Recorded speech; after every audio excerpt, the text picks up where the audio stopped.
Welcome to the 2014 season of Hockomock League football with the Warriors of Foxborough High School. Today's matchup is between the Foxborough Warriors and the Scarlet Hawks of Milford High School, coming to you from the John J. Ahern Field in Foxborough. Bringing you all of today's exciting football action are Doug Seuss and Frank Jaffoon.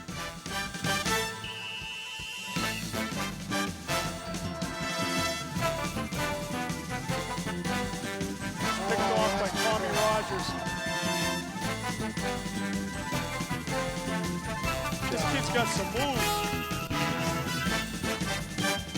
He's got pay dirt.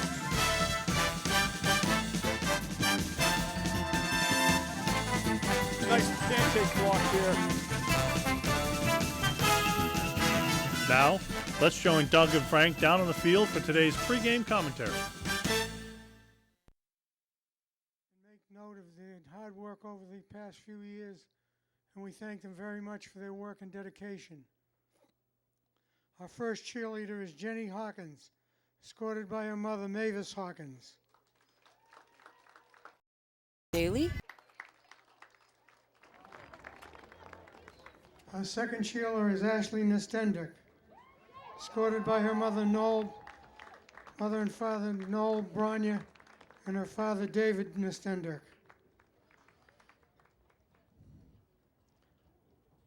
Our next cheerleader is Captain Megan Spinney, escorted by her mother Janet Spinney.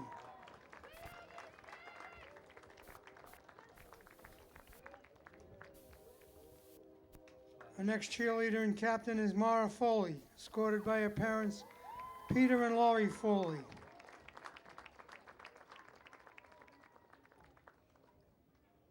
Our next cheerleader is Captain Chris, Up the sideline. escorted by her parents Brian and Dottie Dundon.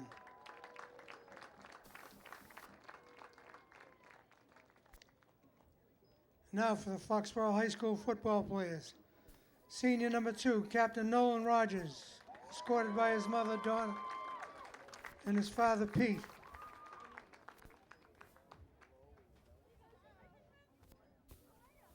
Number 3, Captain Balaz Bushniak, escorted by his mother Janet and father Alex and sisters Anita and Adina.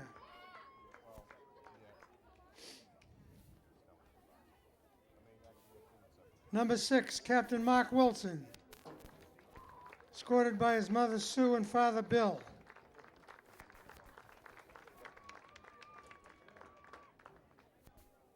Number 8, Captain Jake Pond, escorted by his mother Rachel, father Kevin, and brother Matt.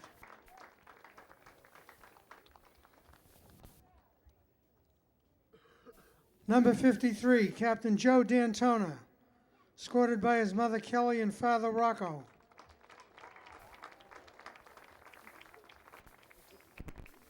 Number 70, Captain Nectarius Uzanidis, escorted by his mother Penny and his father Joe.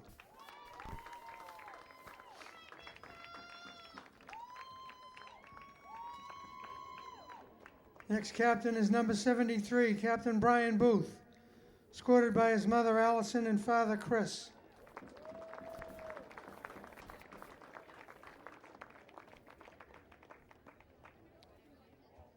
Number 21, Trevor Lavard, escorted by his mother Cherise, sister Shalora.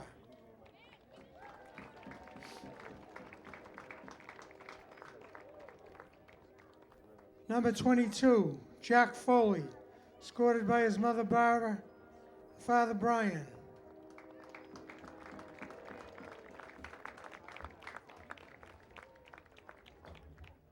Number 33, Zachary Anderson, escorted by his mother Tara.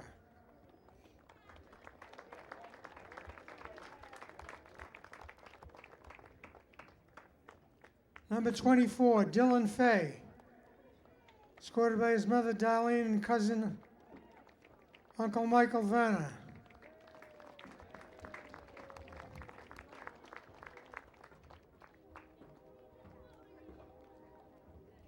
Number 25, Keon Neal, escorted by his mother Sadia.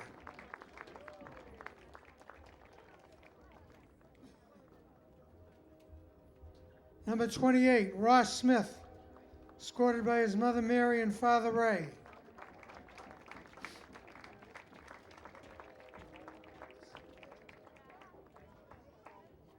Number 42, Dave Henry, mother Anne Marie, his father Dave, and brothers Michael and Shane.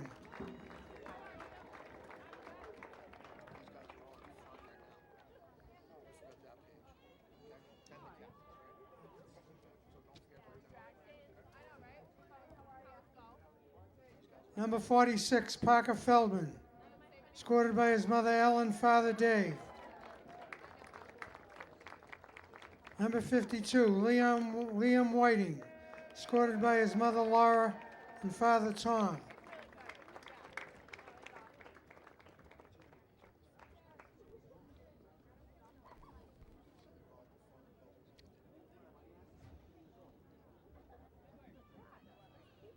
Number 1, unable to attend due to recovering surgery, Jarvis Neville. His father's name is Stephen, his mother's name is Yolanda. Number 5, Shane Daly. His mother Sue and father Bill. Sisters Emma and Lily. And brothers Brady and Carter. Number 7, Tom Rogers. Escorted by his mother Joanne and father Joe. Number 13, Derek Gilreath. His mother Margaret and father Jim and brother Dennis. Number 14, Stephen Brown. His mother Anne Marie and father Ronald. Number 16, Kyle Will. His mother Sue, father Dave. Number 18, Brian DeVellis. Mother Nicole, his father Jim, sister Danielle, and sister Jamie.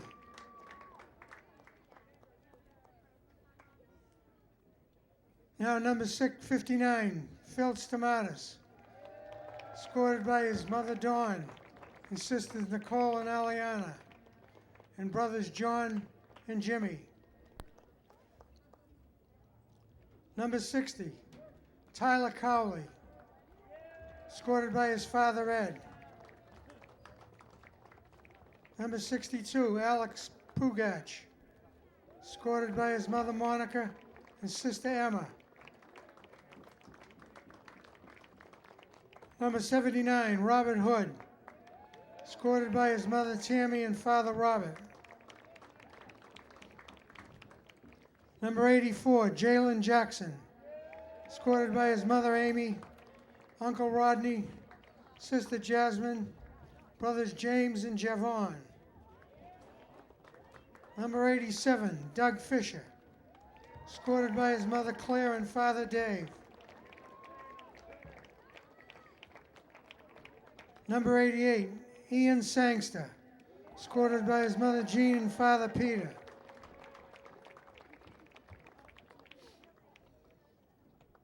Number 89, Aiden Duffy,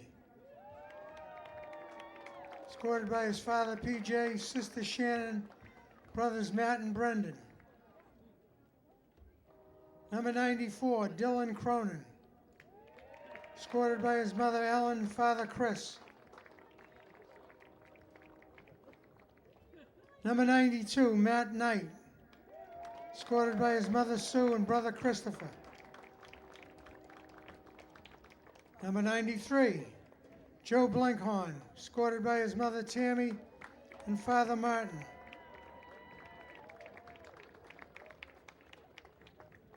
Number 98, Justin Bean, escorted by his mother Rosalina. And number 9, Aston George, escorted by his mother Donna and father Alton. Congratulations to all the senior cheerleaders and senior players.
Good evening, everybody, and welcome again to another night of football here at the Ahern School Field.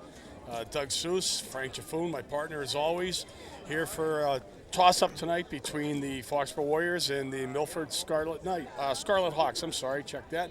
Frank, what's going to happen here tonight, buddy? Well, I think what you're going to see, Doug, is a Milford team that can score, a Milford team that has strong offense. You're going to see three very good football players and the quarterback and the two tailbacks. The question is, can they stop the Foxborough offense? That's going to be the question here, and to be honest with you, I don't think they can. I think you're looking at Foxborough beating these guys by a couple of touchdowns, maybe 3 touchdowns, but I think Milford's going to get on the board 2-3 times. All right, well, Foxborough's certainly more balanced on offense. We have Nolan Rogers and a core of receivers with Gilreath, Tommy Rogers, Buzniak, and then we got the running attack with Ronnie Martin and Keon Neal there. So, I mean, multifaceted, but let's flip it on to the other side. Defense has been playing pretty good, except last week I believe we lost Mark Wilson early in that game. Yeah. And although it's a big loss, we still have a lot of depth on defense. Yeah, the defensive part of this football team is very, very strong. And I think they're going to get better as the season even goes along, and some of the younger kids are getting more playing time, and this is going to be a strong defensive effort all year long. I think that, and I'm sure you and most of the viewers are aware, that the toughest game coming up is going to be Stoughton. Yeah. If we get by these guys tonight, we get by Canton next week on homecoming, then the game that is going to determine our fate, the biggest game, is going to be Stoughton, and Stoughton is a very, very good football team. Yeah. So we got our work cut out for us. We got to get some rhythm going in. Yeah, and tonight's game as well as next week, both home games, only 3 on the slate until we get to the playoff format. And again, this is the second year of the MIA experiment with the expanded playoff format, and it's a combination of not just wins and losses, but also points that you gain from that and from your opponent's results. Right. Milford comes in, I believe, at 2-2, Frank, and next week Canton's at 3-1. So 2 victories there sets us up in pretty good shape. Even if something happens in Stoughton, yep, we should still be able to possibly make the top 8 for the playoffs. Yeah, I think you're right, Doug, but we want to win them all. We want to win them all. As we're going through. And the only game, obviously, that we have lost for the viewers who haven't kept up with this is Walpole, a very, very strong Walpole team. That eventually down the road they have to bump into Natick, and that's going to be the game that's going to be of the year over there in the Bay State League. But one of the things that there's a couple of things actually going on with this Milford football team. For the folks who don't know, there's a Mansfield connection here, a very large Mansfield connection. The head football coach at Milford took over the reins a couple of years ago, Joe Todd. Very good, outstanding football player at Mansfield, yep, and Hofstra, and he was on the taxi squad for the New York Jets for a couple of years. Their offensive coordinator, Johnny Speranza, very good football player, excellent Hockomock League quarterback, went on to play at Northeastern University. So I'm going to get into a little bit of history with Milford as we go on. There's a couple of things I'd like to tell the folks, and if they don't know too much about Milford, but I can tell you this: Milford came with a great tradition coming into this football game. For the people, Milford's been down for a few years, but the 80s, Milford was a dominant force in central Massachusetts. But we'll talk about that as we go. All right, well, there's your pregame summary. Senior night here, Foxborough cheerleaders and Foxborough football players. 42, we were told, football playing seniors. You think that was a long introduction? You wait till the banquet this year when Coach Martinelli has to do his spiel for each of those kids. So hopefully the seniors will come out here with a W tonight to remember their special day, special night, and we'll be back shortly with the game action.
We're back. As you can see, we got the coin toss going on, and we'll go right down to the field for that.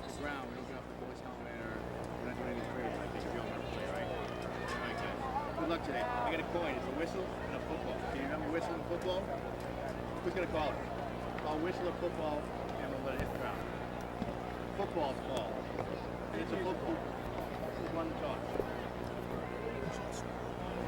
White won the toss and deferred.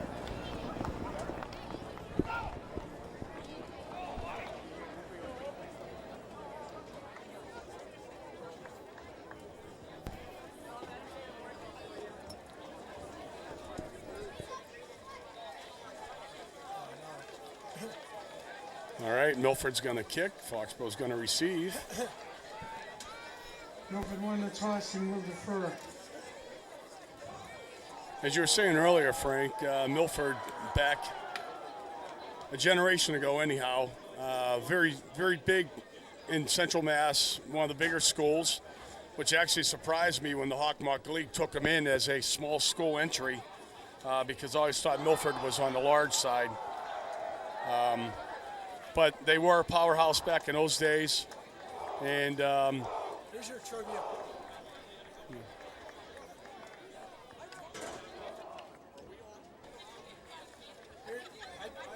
okay. We're not hearing ourselves talk through the headsets.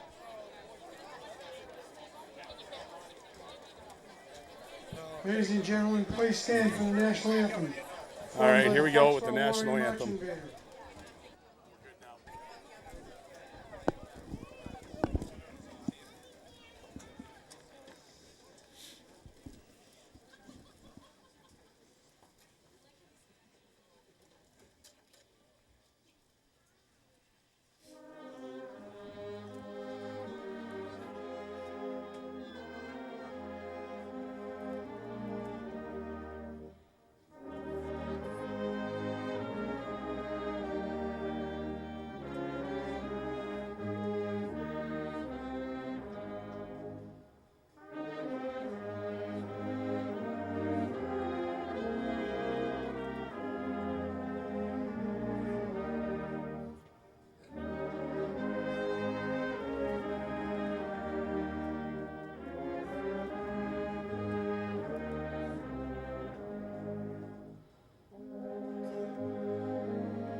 Here we go. I'd like to take a moment to introduce the 2014 Foxborough Warrior cheerleaders, who add color and excitement to the football program.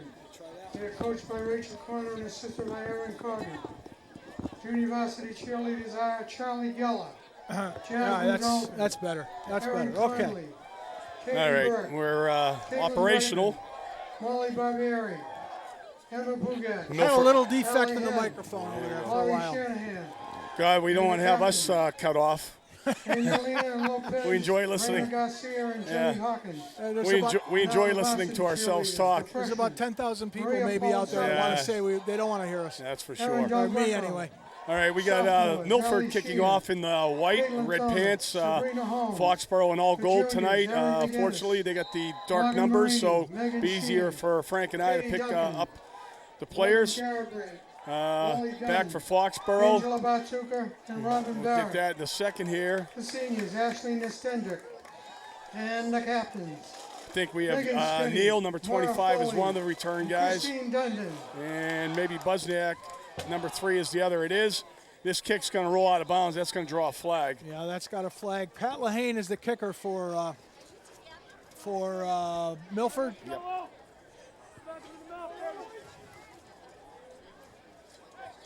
And we're going to do it again. Kick out of bounds. That'll move them back 5. 5-yard penalty.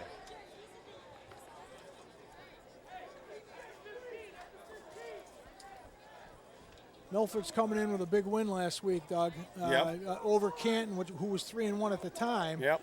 So they're pretty high. Yeah. And I'm sure that their coaches are viewing this as almost like Thanksgiving Day with with Joe Todd and Jack Johnny Martin. Sperazzo. Got some Mansfield guys, like you said, yeah. And you know the interesting thing about it, I haven't seen but maybe once or twice in the 10 years we've been doing this together, Dougie, where an offensive coordinator is up here in the stands with us. Okay, we got Ronnie Martin, the up back, taking this one. And there's a flag. I can see that one coming. That's a late hit. Yeah.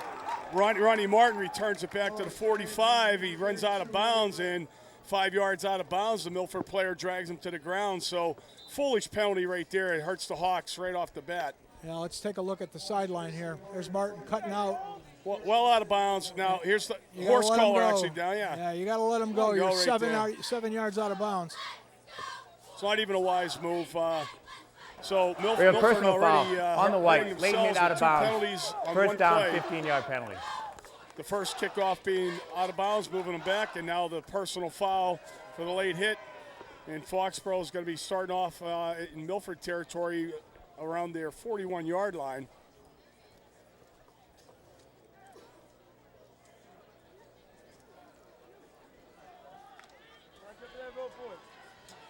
.42. First and 10, Foxborough. They come out, as always, in their shotgun formation. They have 3 receivers to the left side with Neal in the slot. Ronnie Martin is the setback. And Ronnie Martin's going to take a handoff and go off tackle. And Ronnie's going to have close to a first down right there, Frank. Makes a nice cut to his left. Nice block off tackle. Made the cut up and gained about 10. Yeah. It'll be just short, 2nd and 1, 9-yard gain by Martin. And now Foxborough will show the opposite image of that, bringing the 3 receivers to the near sideline. Again, Martin is the lone back. And again, Martin takes the play, and he's running the same. There he goes. He's got some good blocking downfield. He had Buzniak blocking as well. So 2 back-to-back off tackle plays, picks up about 30 yards, Frank. Yeah. Let's take another look at it here. The offensive line is coming off the ball really well. Martin made another nice cut right there. Another first down. This was the problem with Milford. Milford's defense. It's not their offense.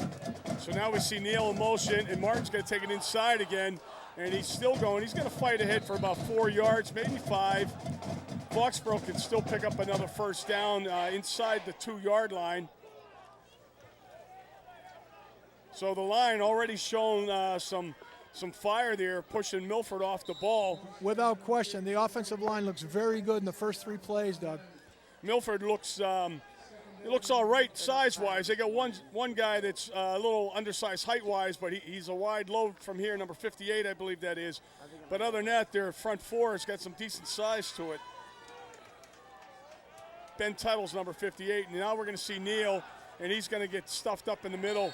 And that time, the Milford defense rose to the occasion. Yeah, the defensive line stood our offensive line up on that one. Yeah, 77, Mike Casey was one of the tacklers, as well as number 52 in there, Will Johnson.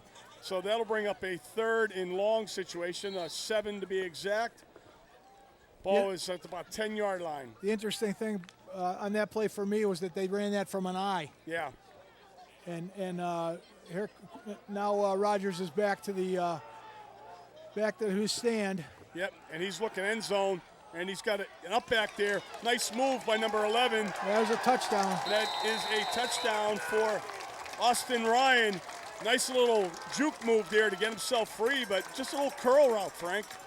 Simple as that. He was wide open. Milford giving a cushion on that play, and Rogers found Austin Ryan just basically on a little curl pattern at about the 2-yard line, and he did the rest.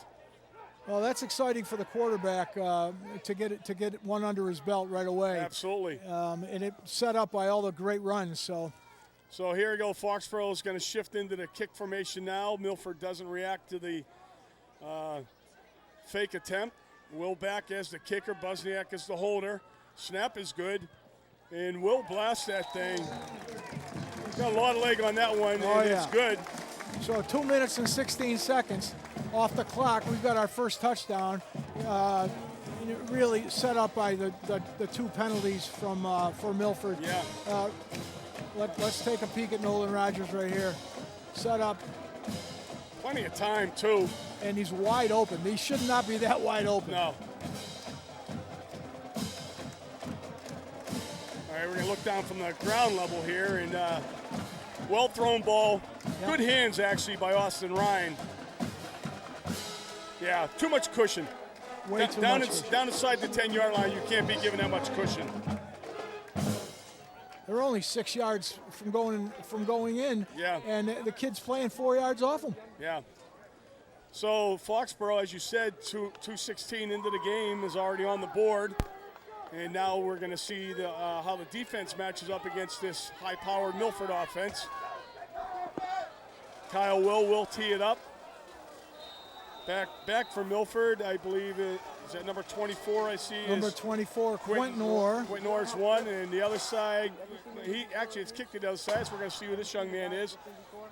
That's number 25, and he's got a nice little return happening here. Yeah, that's a very good return out to Jonathan Rodriguez. Out to the 35-yard line. And on the tackle for the Foxborough Warriors is Matt Mullally.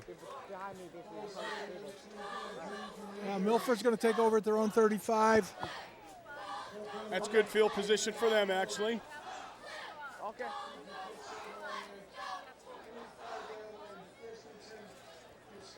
So Foxborough with a big front line there. Robert Hood's one of those guys in there, and Brian DeVella's having a good year so far too, playing that D-end out there, outside linebacker. And we're going to see an inside handoff, and there's nothing. And there's DeVella's. There's the segue right for that young man. There you go. Makes the tackle.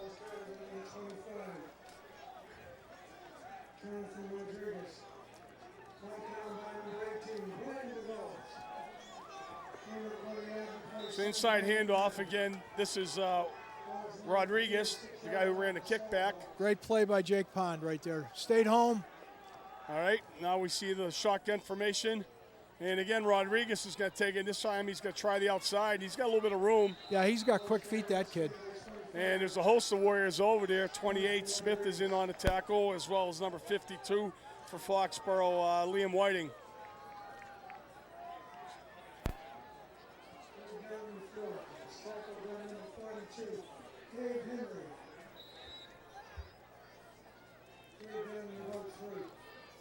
All right, Milford coming out with a 3rd and 3. Still in the shotgun.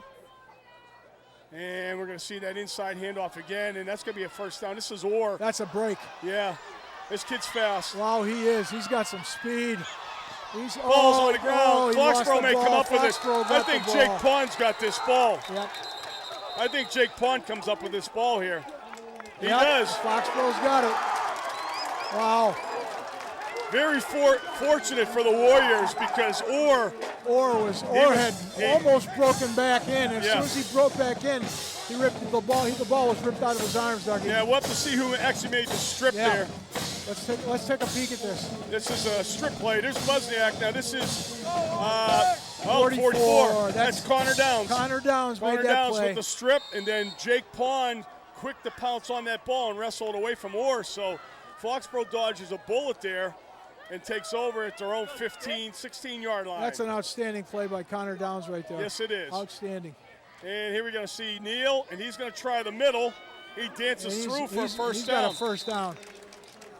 Just kind of like shuffling his way left, right, maneuvering through, and he picks up 10 in the first down. I'll tell you, if they keep pounding, let's take a look at Neal again.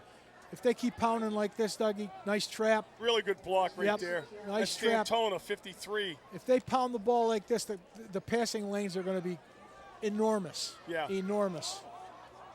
Again, Milford just with a 4-man front. And we're going to see the quick out. And this is Wozniak, I believe. And he's going to come back across the grain. He's going to get a block from Rogers. And now he's got another downfield block by Gilreath. Real good job by Gilreath on the seal block here on the edge. That was a great block by Nolan Rogers. It was too, your quarterback. Well, Nolan's not a small guy. I mean, right. He's 6'2". Yep. Got a little meat on his bones, and he helped spring Buzniak. Let's take a look at this by Buzniak. This is all Buzniak right here. So, Bink. Bye-bye. Stiff arm. There's a block by Neal. Here's a Poor big 10 tackling. number. Yep. Here's Poor Rogers tackling. right there. Good block. All right, we're back to live action here, and we're going to Another see great job Martin by through the Gilreath, middle. too, yeah. Fast and furious action here right here. What I'll say right there is Buzniak ran that ball a total of 70 yards to gain 20. To get 20. Yeah. He earned every bit of it. He earned every bit of it. So we pick up a quick 4 yards by Martin into the middle, and it's a 2nd and 6 for the Warriors on their own 45-yard line. Milford looks exhausted already. Yeah. They really do. And we're going to see a pass again. And we're going up top. There's Gilreath. That's just outside his reach. Little too long. Rogers had to get rid of that quick because he did have pressure in his face. So the Milford defense forced a quick pass right here. You're going to see 78 come in on him. And again, Rogers takes a plop. Good try by Gilreath. Sean Burns put the pressure and the hit on Rogers. So 3rd and 6 for Foxborough now, again, at their own 45-yard line. We have 5:57 remaining in the first quarter. And we're going to see twins right and left. And it looks like Martin alone back again. And we're going to see a screen pass here. Well set up. Ronnie's going to have to, no, he's going to come up short. I think he's a yard short, Dougie. Brad Sawyer makes a big play for the Scarlet Hawks. That was a huge play because he was wide open, too. If he gets by him, he's going. Yeah. Martin looks maybe like he's shooken up a little bit, but it was well designed. Sawyer. Well set up. It looked like it was even set up on both sides. Yeah. We're going to have a timeout for our 20-second timeout. As we get a 4th and 1 situation. But if we see a replay on this, the line does a real good job of setting this up, like you said. Yep. Ronnie Martin's in great position to make the catch and run. Sawyer just shoots through, makes a shoestring tackle. Mike, if it's possible we get another shot at that, we can see the offensive line play here. It's important. Well, timeout is over. Rogers is going to come out. All right, here we go. Let's take a look at this again. Watch your lineman all peeled Set to up left. Yeah, there it is. And Martin's got a couple guys in front of him, and there's where you see Sawyer shoot in. Good play on that young man's part. So 4th and 1 for Foxborough. Still in the shotgun. And we're going to see Martin go straight ahead. No, it's Neal. That's Neal. Sorry. He's got it. Neal's got 5 yards in the first down. Just straight power running right there. Sure is. He's running behind D'Antona and Uzanitas right there.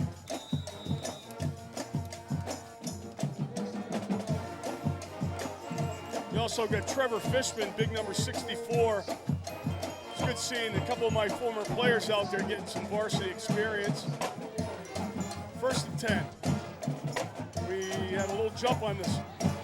Neal's going to get balled up there for about 2-yard gain. I thought maybe we might have caught Milford in the neutral zone, but they obviously got back in time. Yep.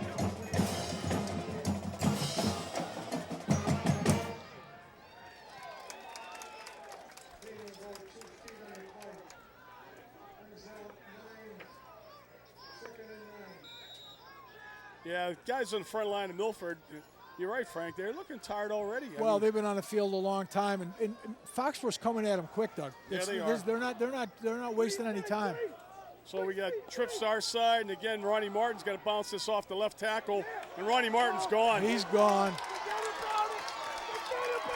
He's gone. That's a 44-yard touchdown run by Ronnie Martin, and basically he kicked it into another gear once he got to that second level. It just looked like Booth just kicked the defensive end out, and that was it. That was it. Real nice job there. Real nice job by the Foxborough line, and Ronnie Martin just turned that thing on. Boy, I tell you, the Foxborough offensive line is impressive right now. They're surging. They're coming off the ball low, hard, making good contact, and when they contact, they're turning. They're turning their defensive. I agree. And Foxborough's going to go for the 2 here, and Rogers is going to take this.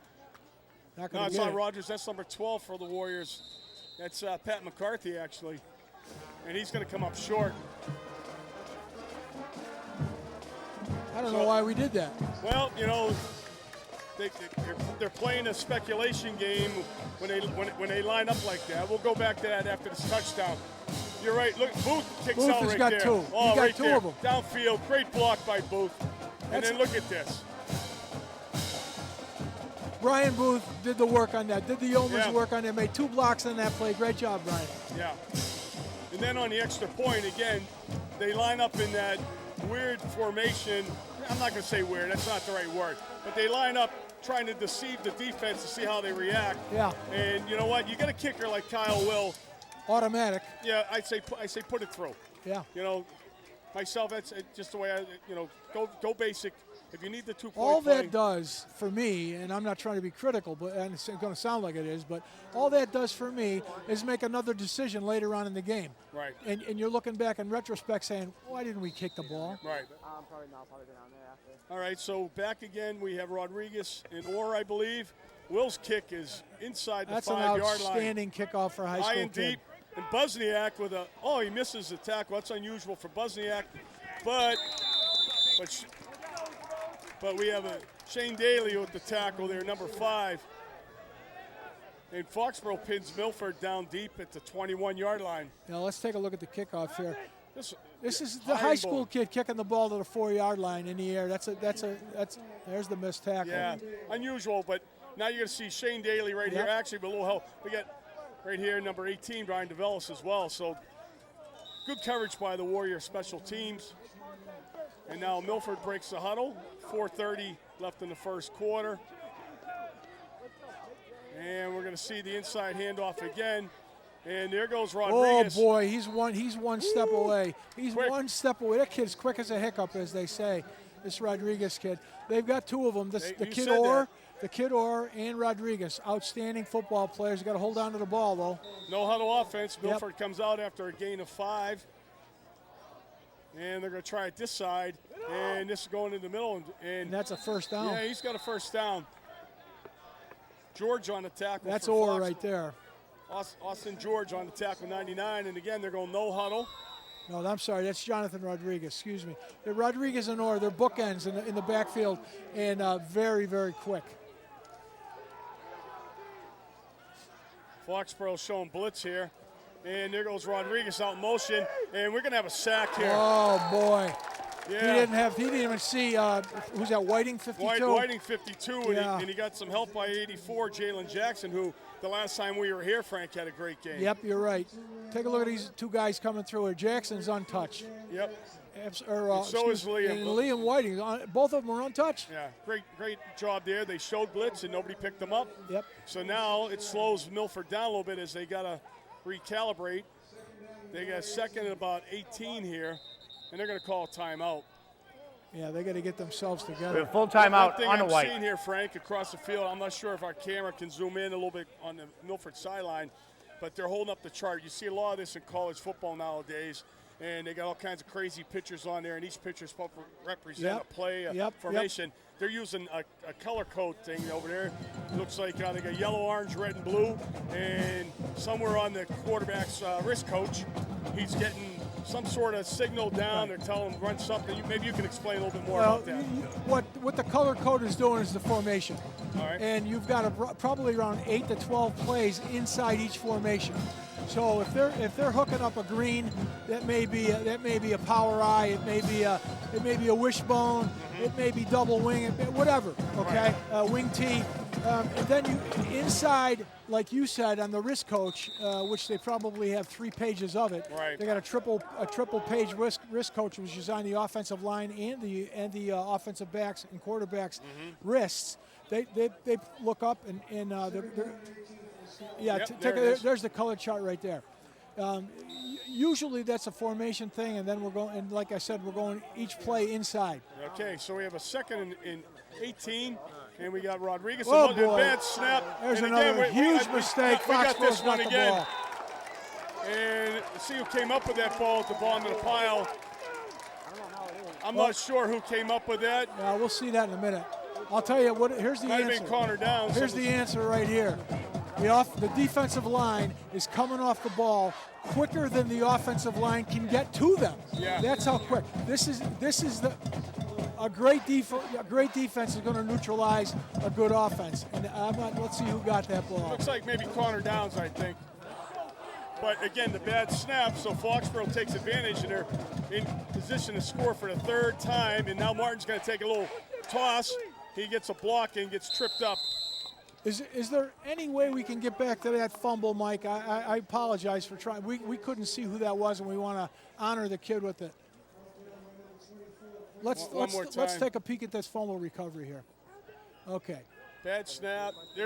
Jalen Jackson is the first one to knock the quarterback off, and I think that is Connor Downs. It is Connor Downs. Connor Downs. 2 great plays by Connor Downs tonight. He's got a strip, and he's got a recovery. And Jalen Jackson was with an outstanding rush on the quarterback. And we saw that, like you said, the last game. Jalen Jackson was just a beast all over the place. So we have a 3-yard gain by Martin Ayers, so it brings up 2nd and 7.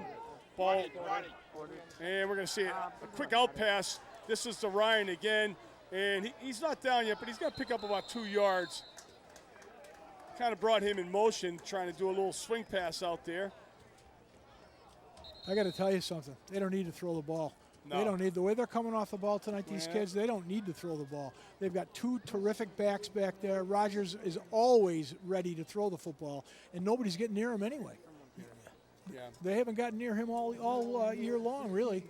Yeah, little swing pass here, and really Austin Ryan here doesn't have a lot of blocking out there. This is almost set up as an isolation play, and unfortunately at the bottom of that pile in the back, you can see there's a Milford player face down, and hopefully that young man's not hurt too bad. We don't have a number, but he is getting attention right now by the training staff. Yeah, I agree, Frank. The line play on both sides for Foxborough right now is as good as I've seen in a while. Oh, easily the quickest line we've seen in a long time. We've seen probably. No, we just got Frank McDowell in the booth just gave us a statistic of Foxborough's got 129 yards rushing with 2 minutes left in the first period. Yeah, the offensive line play and the defensive line play. Kids are coming off the ball wonderfully quick. Mm-hmm. Credit to Joe Heinricher. He's done a great job with these kids. And the proof is in the pudding. They're getting better every game. That's what counts. So Foxborough with a 3rd and about 6 here. The ball's on the 15-yard line. We're going to see motion by Austin Ryan. And Rogers is going to slant pattern, a little high for Gilreath. Yeah, that was a little high right there. And even Gilreath, with his tall frame of about 6'4", couldn't come down with that one. You're going to see this again. It's not a bad play call because he's got the inside angle and he's a big target. You know, he's an interesting young kid. I was talking to A.J. Dooley with him about him today. He's about, 6'3", 6'4", something, and he's got about a 210-pound frame, but he's got a bigger frame. He could put on 30 pounds and be a tight end. He's like a tweener right now. He is. You know? We're lined up for a field goal attempt right now. And this is blocked. It's blocked. And this is going to be picked up and not going too far, but a blocked field goal attempt here by the Milford Scarlet Hawks. So they dodge a bullet after turning the ball over to Foxborough. Haven't seen one of those in a while. Let's take a peek at this. Young man came from the outside, right on the outside, yeah. untouched. I think I was 17. Yeah, I believe you're right. Number Frank. 17, let's give him credit. His name is, I don't know, because they don't have 17. Yeah, we don't have a 17 on this thing. That's too bad, but he was the guy who came off the edge for Milford and blocks the Kyle Will field goal attempt. So 1:36 remaining. Let's see if Milford can get something going here. Yeah, they need to get their game ball in. Here we go. Foxborough's ball out. Milford's ball's in. Quarterback for Milford is John Hearns.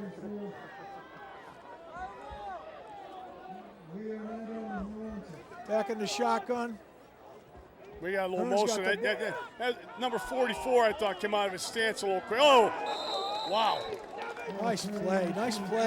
Wow. Nice play by Tom Rogers right there. Yeah, Tommy Rogers, number 7, looked like he got shot out of a cannon. Yeah. You got Rodriguez. I thought we had motion here, but no, it's good. But watch this. He has a little bit of room, and then, boom, here comes Rogers. Yep, nice play. Really nice play by Tommy. 4-yard gain, though, by Rodriguez. Brings up a 2nd and 6. And we're going to try the inside handoff again. This looks like, is that Rodriguez You again? know, they can move the ball, Doug. Yeah, they can. It's kind of frightening how quick these kids are to the ball, to the line. And again, they pick up a first down. It's still in no huddle. Now we see one of those crazy charts that's got a couple pictures on it as well.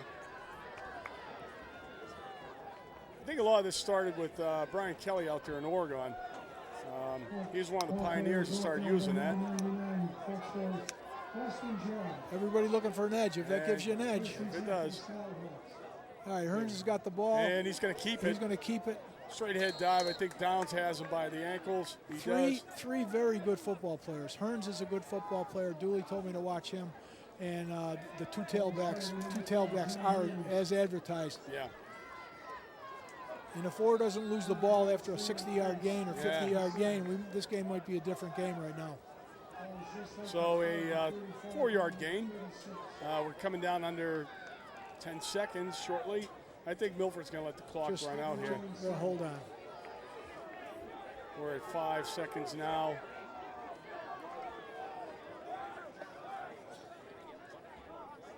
No, they let it run. They let it go. So, first quarter, basically all Foxborough, thanks to a couple of Milford turnovers and some great running by Ronnie Martin and Keon Neal. Line play, as we said already, has been phenomenal. And Nolan Rogers is pretty sharp. He's made a couple nice passes. He does have a touchdown pass to Austin Ryan. So 13-0 after one. Let's give the folks the names and numbers of these offensive linemen. You know them better than I do. Well, you know, we got Brian Booth at number 73 at left tackle. Yeah. We've already talked about having he's having a nice game. Trevor Fishman's out there, number 64 is Trevor, and Joey D'Antona, 53, is out there, one of the captains, as well as we got Nectarius Uzanidis, Necto, number 70, another captain. You got Whiting, number 52. So, I mean, you've got an experienced line, but again, an inexperienced line, because some of these kids are playing for the first time at Varsity, because last year's line had a handful of seniors as well. We do have a Fishman, I think, is a junior. He's a junior, and I tell you, from the time he was younger and coached him for a few years, Trevor always had a tall frame. He's finally filling out. Yep. But a very good student of the game, and he learns well. Coach Heinrich's done a real good job with that whole group, as you said. So here we go, back to live action, and we're going to see a little jet sweep here. And this is number 2, and Ross Smith makes a nice tackle. Brad Sawyer on the carry, number 2. Yep, he picks up about 4, and it's going to bring up a 3rd and short situation. Ross does a nice job of breaking down and making that tackle on the edge here. You know, now let's take a look at Sawyer here, number 2 for Milford. Yeah, he's got a lead blocker. Rodriguez is blocking for him. But yeah, as you see, in Downs once again, 44. Connor's all over the field tonight. Another underclassman junior. Yeah. So good football player. Foxborough's showing blitz. And here they come. And they're coming. And Rodriguez breaks a tackle. Rodriguez got the first down. Dave Henry brings him down at the 45. It looked like he just slipped from the pile out to the right and got 3 yards on it. First down. He did a nice job of eluding that blitz, because we came hard to their left and he basically took it to their right. Yep. And was able to squeak out the 2 yards he needed. So Milford moving the ball at their own 45. Yeah, they have the ability to move the football. They haven't thrown the ball, but they have the ability to move the football. Yep. And who we have in here number 5's in the quarterback. I think that's Hearns, isn't it? Okay, I thought he was different. And there goes Sawyer again. Okay, I'm sorry. Yep, I thought. Hearns is number 5. Hearns is number 5, correct. Okay, so they picked up 4 on that.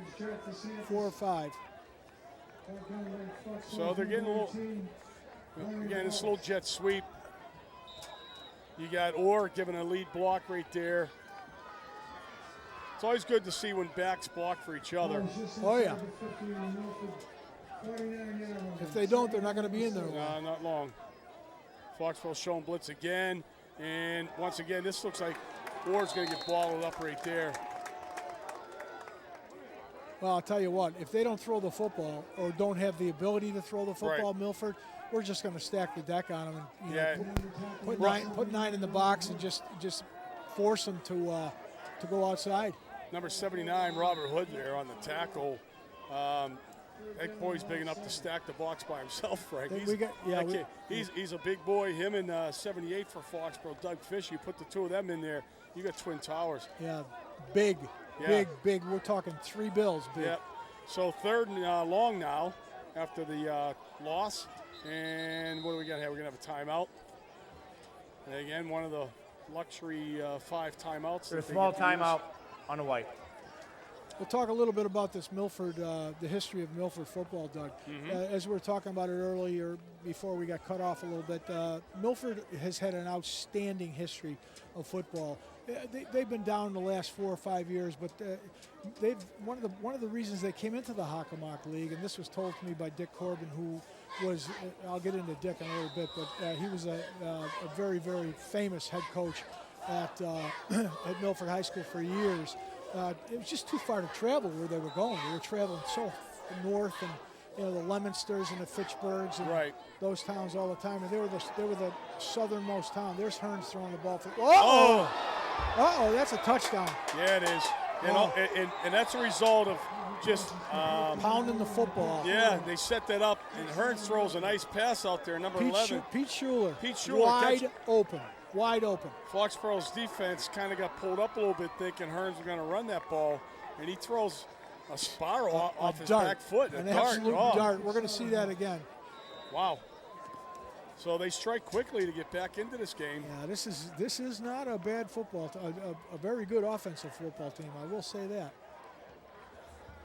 So number 40 is there. Pat Lahane is the kicker.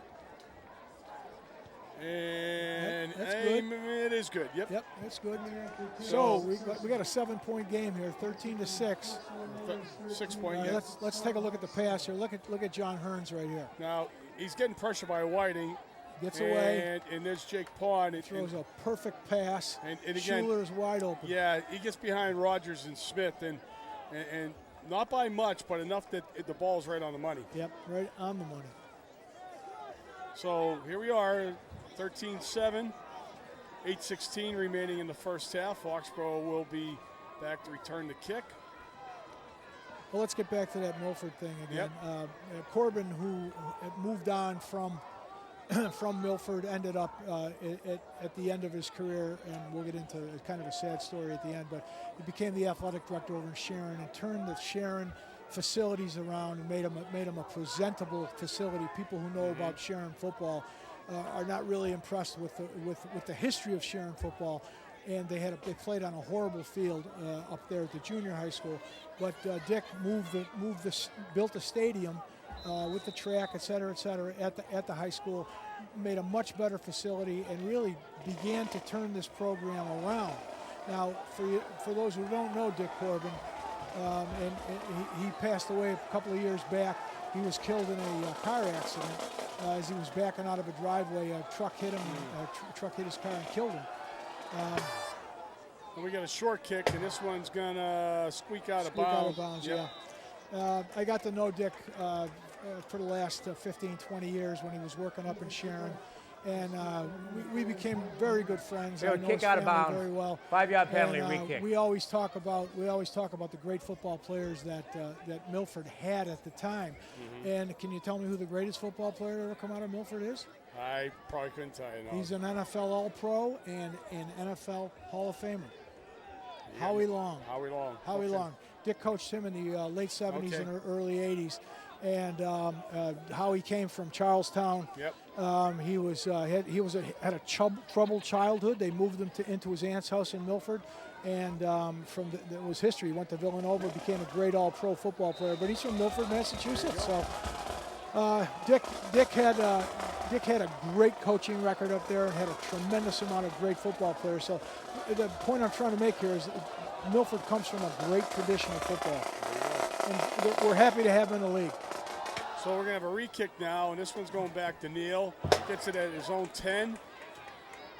Returns up the sidelines. He's still going. Oh, boy. He's still up to the, there's a late hit right there. Should have been. Eric, I thought that was a flag. It was football.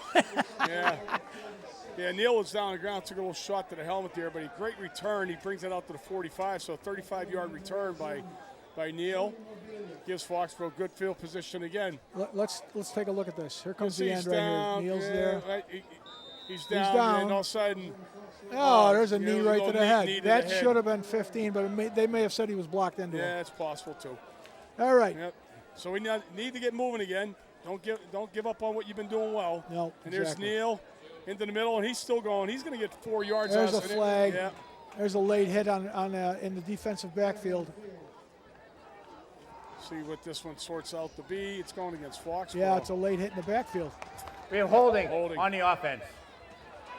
Now, Repeat one. Now this is what the last time we were here, Foxborough won handily, but they were sloppy in that game. A lot of penalties. Yep, that's the first one tonight. Yeah. But I hope that doesn't bode well Right. for the future here. So we're not going to see the hold. It's a little bit out of the screenshot right there. But this is unfortunately sometimes what happens is they're cruising, they give up a quick score.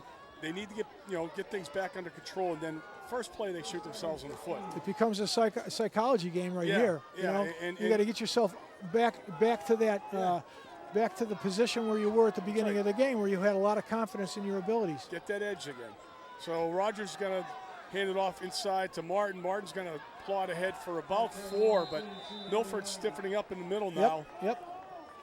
And you can feel the tempo starting to change. Well, Milford's certainly big enough, Dougie. They look like they got some 225, 230 pounders up there. Yeah, well, Will Johnson, 52, certainly a good-sized kid, and 77, and Mike Casey. Mike Casey. But there's Casey right there making a play. Yeah, it's a big boy. 55 as well. Pulled Ronnie back. Tommy Trotwine. Yep. And Rogers is going to go underneath to Neal. Yep. And Neal's got some room to run. And he's still breaking tackles. Does a real good job of holding onto that ball. Don't want to get stripped fighting for that extra yardage, but Neal out of the backfield catches a pass and he's up about 20 yards in the first down.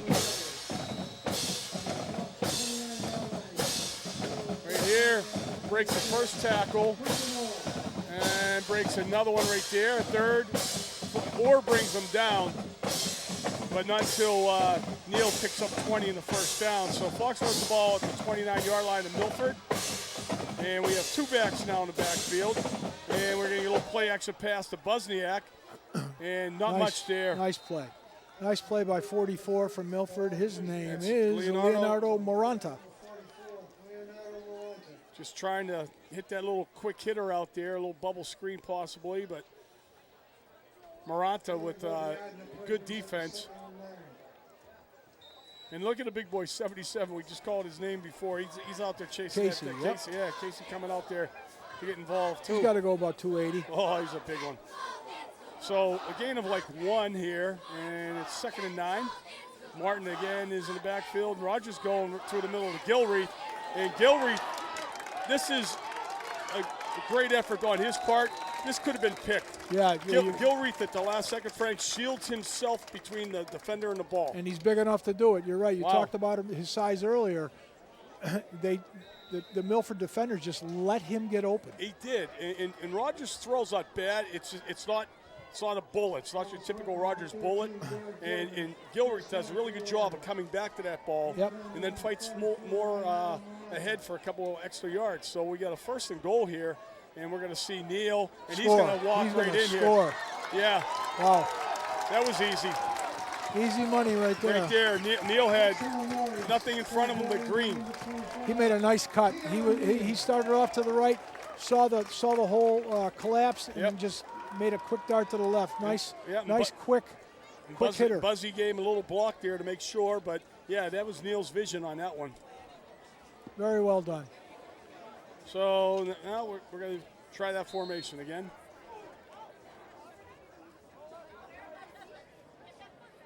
And now we come back.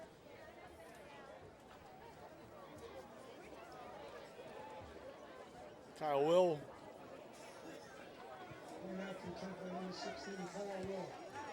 And it looks good. And again, pretty automatic with Kyle from there. He had the field goal block, but he has a very strong leg. He's a college kicker, Doug. Yeah. There's no question about it. It just, I don't know how strong his leg is to get to Division I, but I'm thinking right now, the way I see him, I think he's at least a Division II football player. Yeah. Let's take a look at this. Yeah, you can see there's That's nothing the cut. out there. Wish they all were that easy, right? Oh, yeah. Yeah, Kyle Will, the last good kicker prior to him, we've had a few over the years, but the last one I think that stood out was Ali Matata. Yeah, yeah. And Ali was smaller than Kyle. Much smaller, much smaller. But incredible athletic ability. Yeah. Great basketball player. Yeah. You played D-back as well as receiver, had great springs in his legs, which would explain why he could kick the ball so far. Not only that, but he was a great kid. Super kid. But he was the last one I remembered. It really was a weapon. Yep. In a close game. And we've had some good kickers in Foxborough. We have. Dylan Myers was another one. Yep. So Will's kick is, once again, inside the 5-yard line. And this is Rodriguez once again. Oh, boy. And he's got a little bit of room. Nice coming hit. across. Nice 21 for the Warriors. Lays some lumber. That's Trayvon Laval. Yep. He laid some lumber on Rodriguez there. Nice hit. Let's look at Labaud here. Wow. I hope I'm pronouncing that right. I hope so too. And boom. Boom, nice stick. Good stick.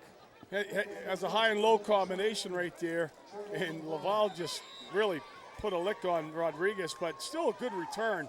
He brings it out to the 33-yard line. So Milford not in bad field position. 5:30 remaining in the half. Well, we got another quarterback in here now. Number 19, I believe. Yeah, it is. And this is Orr. Okay, this young quarterback's name is Zach Lanzetta. Downs and Whiting on the tackle. After I don't know if something happened to Hearns, but I was impressed with the fact that he threw the ball and is very athletic. Yeah. Yeah, there we go. There we go, is the color chart again. All right. I like to be the kid holding up the color chart. Get on TV. Okay, now we're going to see Rodriguez right again, to the middle. First down. First down. They got to be able to stop this young man. Whiting again on the tackle. He's had a handful so far in this game. This has been an entertaining first half, Dougie. Sure has. You see some pretty good blocking there too, but these running backs, as you said, they're quick, and it doesn't take much. They see that gap, Frank, and they're through it. I tell you, other than a young man from Walpole, can't remember his name right now. These are the two best running backs I've seen so far. All right, now again, Rodriguez. He gets balled up this time. You can see Connor Downs and Whiting once again. Those two, we've been calling them a lot tonight, but they're very active linebackers. Kukwa, that's the kid's name. Kid over in Walpole. So short gain of like 2 on that one. And there you go. Color chart. Thanks, guys. We're going to get a lot of those colors tonight. Keep me entertained up here. Trying to draw Foxborough offside with a hard count. Hearns is back in, by the way. And this is Rodriguez. Rodriguez again. I think they got him there. Yeah. Tommy Rogers comes up from back there. And I also see Jake Pond, number 8. Ross Smith, nice play, too. Yep. Very nice job by Ross Smith. Foxborough does a good job of collapsing on this one. You see Pond out here stringing it out. And then there's, Ross and Whiting. Again, 4 guys. You like to see as many gold shirts around that ball as you can. Yep, absolutely. So we got 3rd and 6. Yeah, midfield. Hearns is back in there, Dougie. 1-for-1 pass, and we got something here. We got a flag. Maybe motion? Yeah, we got some motion, I think. Where it is, I don't know. Timeout, we got a timeout. Okay. On Full timeout I see a flag. on the white. Yep. But Hearns is back in, like you said, and they were looking to pass right there. Well, they've obviously got a situation where one man can throw the ball and the other man is maybe perhaps a runner or maybe a different head look. Who knows? Yeah. We actually got a nice little stable of quarterbacks here at Foxborough. Nolan Rogers will be graduating, basically 2.5-year starter for the Warriors. And coming up on JV team, you have Darren Kelly, And we have Mark Flagg, a sophomore, and I know Coach Dooley's very high on both of them, but especially Flagg. Yeah. You know, he's already thrown a touchdown pass this year for the Varsity. He has. And down on a freshman team, we have Devin Hassett, who has had a couple brothers go through the program already. And they're undefeated. Yeah, freshman team's playing very well, scoring a lot of points, defense playing extremely well as well. So here we are, 3rd and long. And we got a little confusion out there on that outside. Here they are set now. Oh, boy. Milford's jumping all over the place, trying to draw Foxborough, and Hearn's going to keep it through the middle. Oh, boy, there's a first down. He's got a first down. I think he's got a first down. That's quarterback draw right there. Sure Well run by Hearns. This kid is an athlete. He is as advertised. Yep. I meant to say the Gutierrez brothers were the older brothers of Devin Hassett. Both played for Foxborough High, good ball players. Austin graduated last year, I believe. So it's a strict quarterback draw here. You're right, it's one of those read options, right? Downs trips them up, but not until Hearns gets the first down. And Foxborough show blitz. Oh, we got motion on the wide receiver, number 18, out on the edge there. Jumps. We have a false start on the offense. You gotta say to yourself, First down, 5-yard penalty. what are you doing jumping that far away from the snap of the ball? All you have to do is, if you don't know the count, just look at the ball. Yeah. Tony Mobilia, number 18 for the Hawks, basically cost his team 5 yards right there. So we're down to 3 minutes. The Hawks have 4 penalties for 30 yards so far. And there it goes, Orr. And again, wrapped up. And who do we have here? We got number 78 again, 18 actually, Brian DeVellis. And Jackson as well. Nobody fooled here, Frank. No, and we've got, what do we got, 2nd and 15? Is that what it is? Yeah. Okay, 2nd and 15. I got to turn this kid Hearns loose. I got to sprint him out and maybe look to the middle of the field instead of the end of the field. Yep. You might find somebody in the backfield open. Let's see what we're going to do here. Hearns is in the shotgun, directing traffic right now. Yep. Good snap, and he's going deep to number 11 again. Too long. Well, actually, he's on the money. Like you said, he was long, but he was right on the money there. Yeah. If he has a little more sideline to work with there, we might see another completion, but that's well thrown. That's a strong – this kid's got a strong arm. Sure does. He's got a strong arm. He has right here. Now, you'll watch at the end of this play, the receiver's like right there. I mean, he just runs out of sideline, but that's a well-thrown ball. Yep. And the best part is if it's not complete, it's not going to be intercepted. Right. So it brings up 3rd and 15. 2 minutes and 7 seconds before the half. Yep. Well, I'm not impressed with Milford's defense, and I said that at the beginning, but the Milford offense is a pretty good offense right here. Yeah, they are. And here we are. We're going to see another pass off the play action. Hearns is going to scramble. This is how he threw the touchdown pass. Oh, boy. And nothing there. Out of bounds to stop the clock. He picked up about 8 yards. He got quick feet. He sure does. And he gives his team a chance on 4th down now. Here we go. Let's take a look at Hearns again. Defense basically flushes them out. We got good coverage in the secondary. So nothing there. Let's go. Right. And here you see Austin George forcing him to the outside, and then at the end, Busniak gives him a little push, but he gains 8 yards, brings up 4th and 7.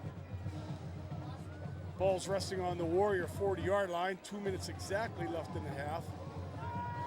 And again, what we've seen out of Hearns is he can run and get this, or he can pass. That's right. So he is a dual threat, and we're going to see another timeout. This might be the last one for them.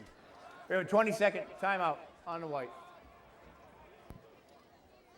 Well, it gave the Milford offense an opportunity to see what Foxborough was setting up on defense. As I mentioned earlier, Mark Wilson, the senior, out of action, hurt last week. I don't have a status on him, but he went down about the 3rd play of the game last week with a leg injury. I'm not sure how bad that is. But again, he's certainly missed in that secondary. He's a player. He's a captain. So here we go. 4th and 7. Pin your ears back, defense, and bring it. And there's the draw again. Oh, he's got a first down and more. Holy cow, this could be 6, Dougie. Yep, and it is. It is 6. Holy cow, this kid Hearns is the real deal. He's the real deal. That's a 40-yard touchdown run there, folks, on a 4th and 7. I don't know if it was a draw or just a breakdown because everybody was covered. Yeah. We got to take a look at this because this kid is quick. I think the defense protected against the pass. You had your D-backs dropping back into coverage. In fact, Buzniak was being blocked downfield. He wasn't even sure at the time that Hearns was running, I think, because he was man-to-man with his guy. So that was a well-designed, well-executed play. And now we're going to have the point after attempt, and this is good. Good. And they're back within 6. Holy cow. Yeah. This is a very, very good first half of football. Very exciting. Nice seal blocks right here. Look at him break to the outside, and nobody's even close to him. No. Jack Foley's being tied up. Dave Henry's nice in block pursuit. by 17. That's 17. That's a kid that we don't have. We don't have a name on him. He made a terrific block on that play. He sure did. He's made 2 nice plays so far. He has them, and I'm sorry, folks. We don't. He's not on the roster. I apologize. Well, Milford strikes quickly again to get themselves back into this game. And you did say this earlier, Frank. You said we were going to see a little bit of shootout here. But, again. I was hoping it wasn't going to be this close, but well, Milford came to play. Yeah, they do. And Foxborough has time. They have timeouts remaining. Depending on their return here, they could put themselves in position that they could try and get one more before the half. They do have to kick off.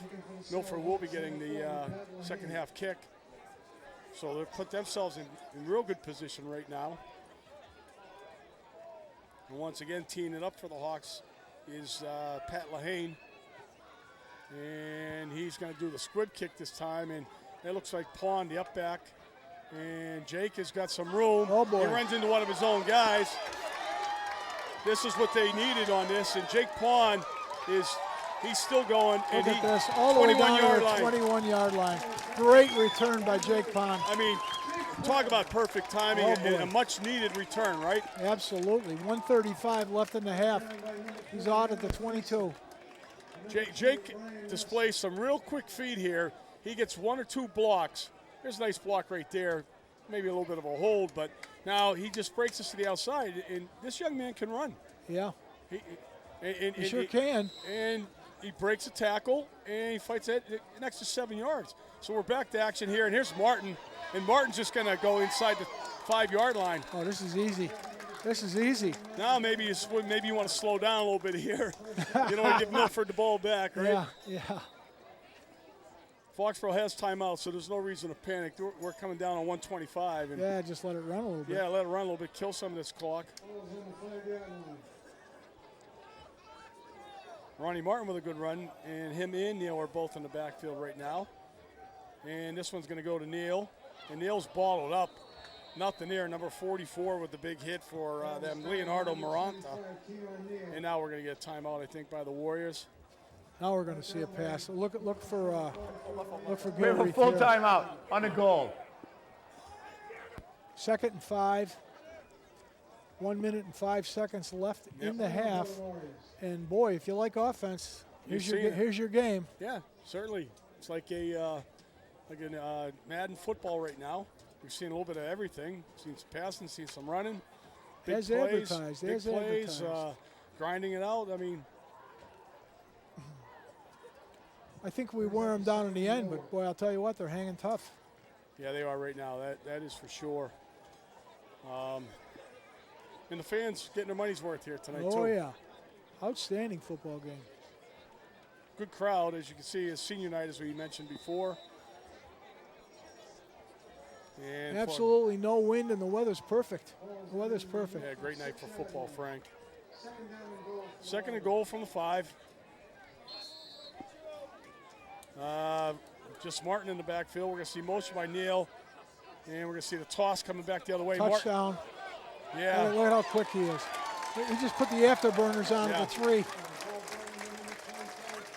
His second score of the night, and again, a little misdirection with him starting in motion to the right and then reversing back to left. He had blocked by Ronnie Martin, and I'm not sure who else was out there. Might have been one of the receivers, but There was little movement on Milford's reaction. defensive right side at all. Very little movement. So Kyle Will once again for the point after attempt. Low snap. He got it. Sure did. Good job by Busniak to hold her, getting that thing up on the block. So we're Let's take a look at the touchdown by Neal here. a little misdirection toss. Now I understand Neal was We got nobody to block. that. You see Neal taking the pitch right there, but Neal actually started on this side where he ran into the end zone, was going to his right in motion, and then came back on the toss. So good play call by Coach Badiri. And Foxborough strikes quickly thanks to that Jake Pond kick return. That set the whole thing up. Sure did. It's a nice answer. Well, we got about a minute left in the. Which is plenty of time. Yeah. What we've seen. For either one of these guys. The way Milford has struck on their last 2 possessions, it certainly is plenty of time. I want to keep the ball out of that Rodriguez's hands. Yeah. I know that, and he's back. Yeah. He's back there.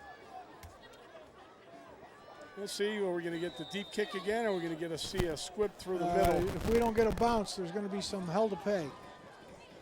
And we're going to see got a the kick. short kick. And this is going to hit the ground. And that's by design right there. And here we go. Nice play by number 21 again. That's Laval, right? Yep, Laval, yep.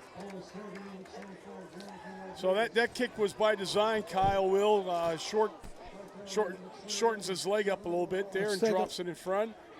Let's take a look at Travaud Lavaud. Yeah. Lavaud. Hopefully we got that right, but he bottles up Rodriguez. So Milford has the ball on their own 26, 54.4 seconds remaining. If they have one timeout left, that would be it because they used a whole bunch of this in this first half. All right, let's take a look at, what's his name, Schubert? Yeah, and Rodriguez on the carry. He's going to try the left side. And Tommy Rogers comes up, makes the first hit, but then it's Brian DeVellis and Connor Downs finishing off the play and bringing them down for a 5-yard gain, maybe 6. Clock is still ticking. We're coming down on a half a minute. Yeah, Well, they're going to have to put it up. They're going to have to put it up. Yeah, Schuler, number 11. Hearns is and number 18 is Mobilia on this side. Sorry, Doug. Excuse me. That's all right. I'm sorry, Frank, too. Here we go. We're going to see Rodriguez again. Oh, he got a great play. Was that who made that play? I didn't think it was Jake Pond. Jake Pond, just outstanding. Outstanding play. One arm. Let's take a look at number 8, Jake Pond. Made an outstanding football play. One hand tackle. Just grabbed him. He was blocked in the back, blocked in the front. He still made the play. Pulled down the ground. There's the half, folks. And that's the half. So very entertaining half, to say the least. Absolutely. 41 points combined. A lot of action. Defense doesn't have a lot to, except for Foxborough's 2 fumble recoveries. Yeah. Defense doesn't have a lot to be proud of tonight for either side, but really entertaining. We've seen running, we've seen passing. And as the teams head to the locker room, remember Milford will be getting the second half kick. And Foxborough with a 13-point lead. So we're going to see the band and the cheerleaders and everybody else, and we'll hear back. You'll hear back from us probably in about 15, 20 minutes. There you go.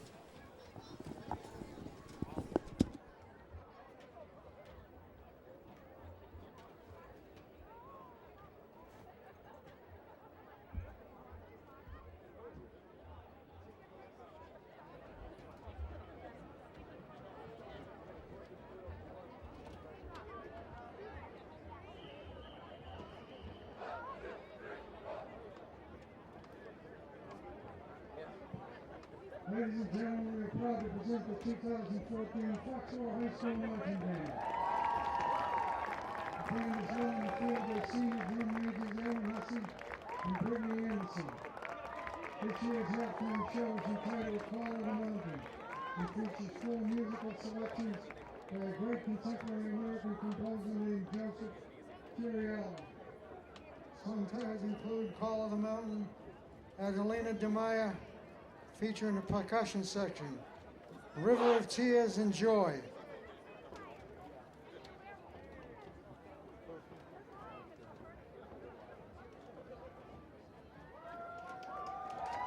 Ladies and gentlemen, please welcome the Foxborough High School Marching Band.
Good kid, too. Good kid.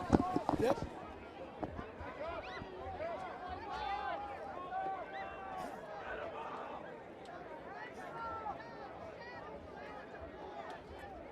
Okay, everybody, we're back for second half action, and Foxborough will be kicking off. And real quickly, we'll go down the list of officials for tonight.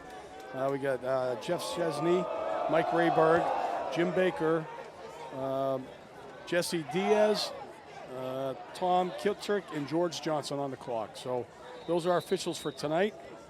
So far, they've done a good job. And right there, Kyle will kick. Rodriguez return. Rodriguez return, as he has been. Here's our stats here, and again, Milford getting a lot of yardage on the last two possessions they had, minus the one just before the half, but two big plays for them that they scored to end up with 154 total.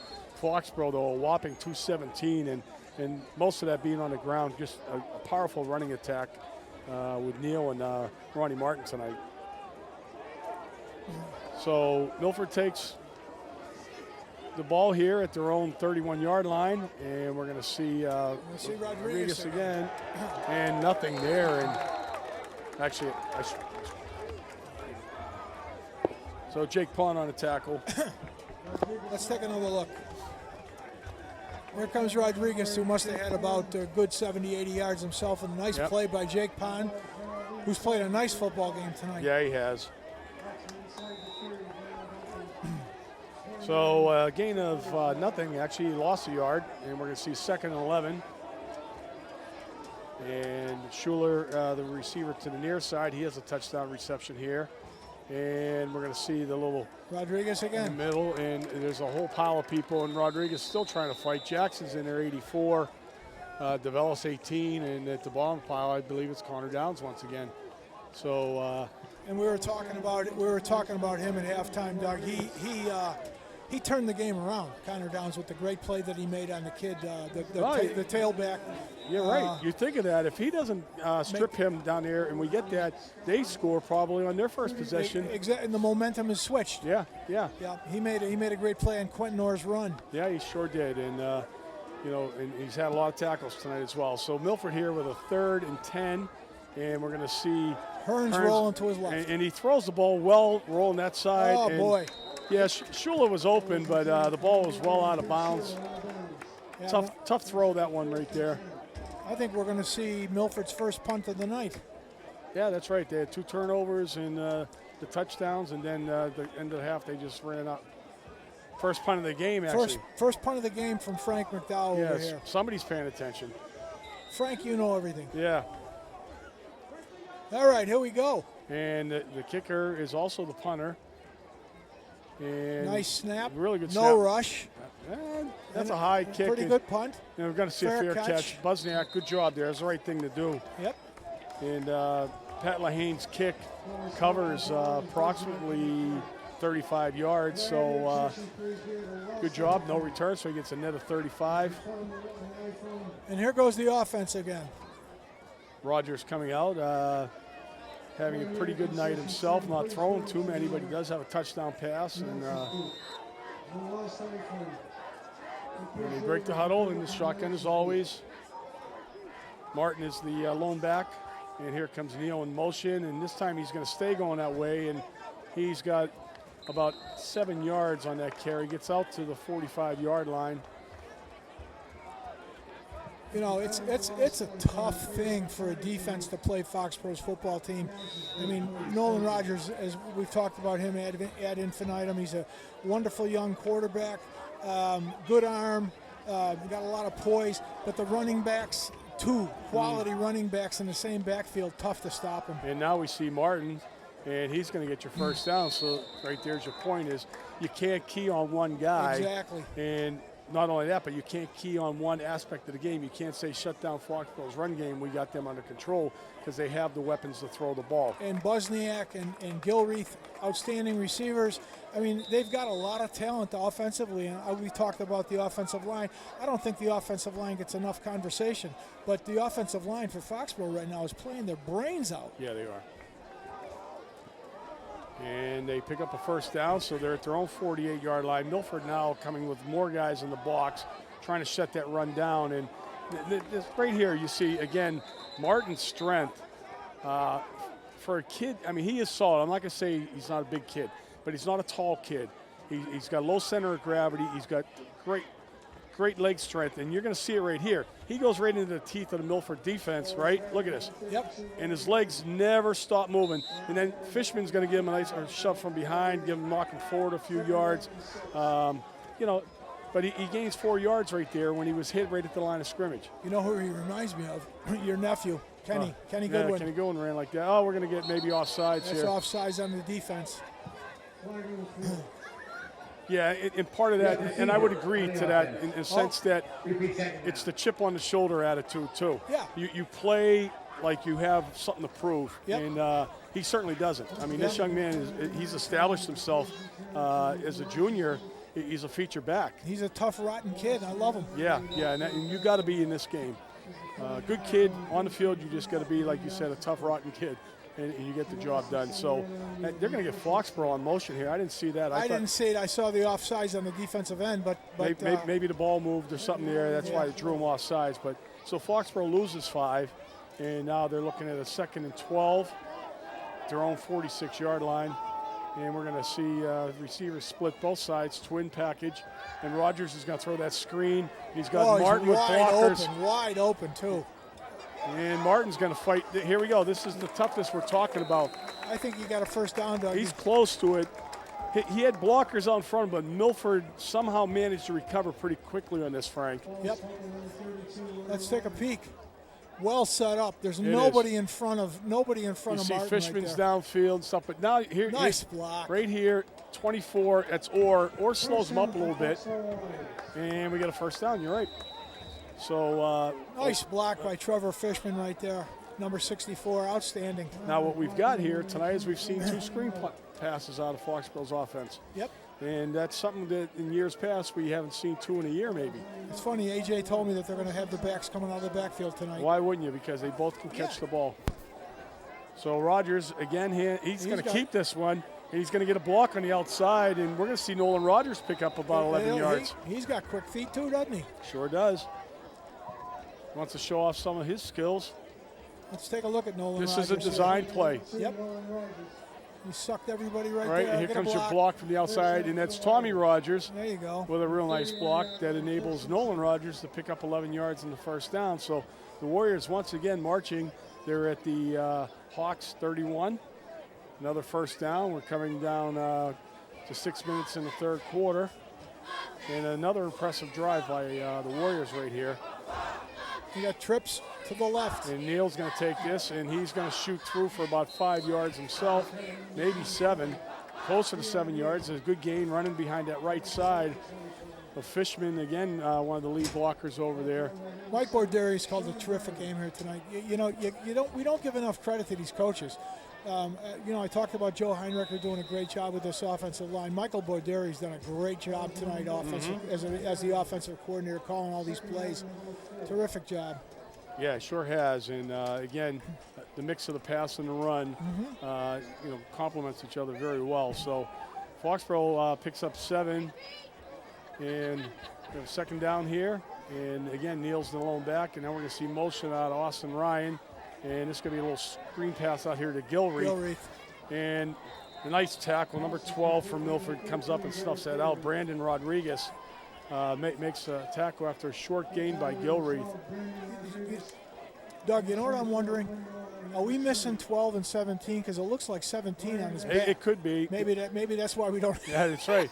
But there he is. Right, it does look like 17 on his back. Yeah, you're correct. So that's Rodriguez right there. 12 makes a good play. Gilreath gains 2, brings up a 3rd and short situation, about 2.5 yards.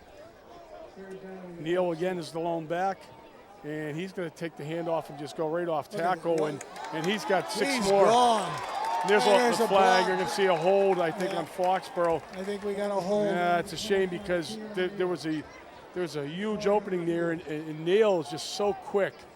Boy, he got through that quickly, didn't he? Be holding on the goal. Okay. Coming back. Yeah, it is. Number 7, I think I'm reading the referee's lips right there. Nice opening here. That's D'Antona pulling, but this Fishman's block. Fishman, nice block. Right? And Nice. This is how quick he gets through that hole. And then here's, that's behind the play. And if anything, it looked more like a push in the back than it did a hold. But yeah, either way, it's a penalty. It's a penalty, and it takes 6 off the board and a score out of Neal's tally for tonight. But they do get a first down. They are at the 19-yard line. So, I'm thinking he's going to get it again, Doug. Well, he's back there. And you're right. He's going to take it, and this time he's going to bust to the left side. And this is just, again, good, hard running, legs pumping. Pretty durable kid. Yeah. Right. He's been more impressive to me tonight than I've seen him in all the games. Right. Here you go. Zuzanitas coming out, making a kick-out block. And takes 2 guys to bring him down, so he picks up 6. 2nd and 4, ball on the 13-yard line. Foxborough can pick up another first down at the 9. Martin in now is the running back. And we're going to see Neal in motion. And Martin's going to take it up the middle. He's going to score. No, he's not going to score. He's getting the first down. Yeah. He's got the first down. Yeah, he did get the short tackle there by Orr. Looked like he was going to break it right there, but they closed. Let's take a look at Ronnie Martin here. We're attacking this left side, and there's another kick. I think it's Zuzanitas again on the kick-out block. Orr just holds on to the shirt for dear life. But Martin was running reckless there like he had a mission, and certainly I thought the same thing. I thought he was going to break that. but they have a 1st and goal now. Ball's at the 8.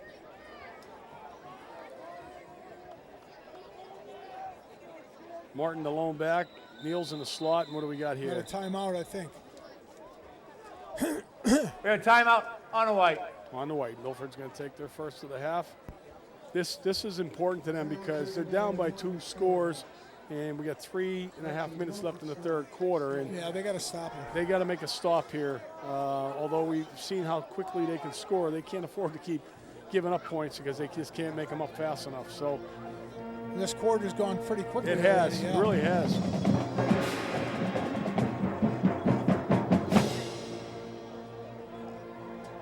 As you said, though, Frank, a beautiful night for football. Oh, it's great. No wind. Just here's the moon. The moon is out behind the clouds, and you can. It's just a nice night for a game. Probably around 50 degrees, 52 degrees. And the field is in good shape. Yeah, it hasn't been worn out. Has been worn out. Has been a lot of activity down here, but a nice job. I was down here the other day watching the freshman game, and I was amazed at how thick the grass was. I certainly come a long way from the years that I was here. But nice job by the athletic department keeping this facility in great shape. Sure. So here we go, 1st and goal. Martin's going to take the handoff, and he's running with a vengeance. Boy. Holy cow. I tell you, Nolan Rogers did a good fake right there. He took a pop. He's lucky he got out of the way. Yeah. Sean Burns, number 78, thinks Rogers has got this ball. Boom. Oh, yeah. All right, and there's Ronnie Martin squeaking through. Boy, he's just a hard-running kid, isn't he? He certainly is. And what a compliment to Keon Neal. So they're down at like the 2-yard line now. And let's see who's going to get the carry here. Neal's going into the – nope, they're both in the backfield. I thought Neal was going into the slot. They're a little confused. All right, Neal's going out. He's going to split, and you're going to see Ronnie Martin, a timeout. Yeah, Coach Dooley is calling a timeout. We got 20-second timeout on a goal. We don't want to screw this up. No, Jake Pond's going to check into the game now, number 8. And out comes Austin Ryan, number 11. So I think they're going to maybe see some power. Pond usually plays the fullback when he's in there. So you may see a lead back here.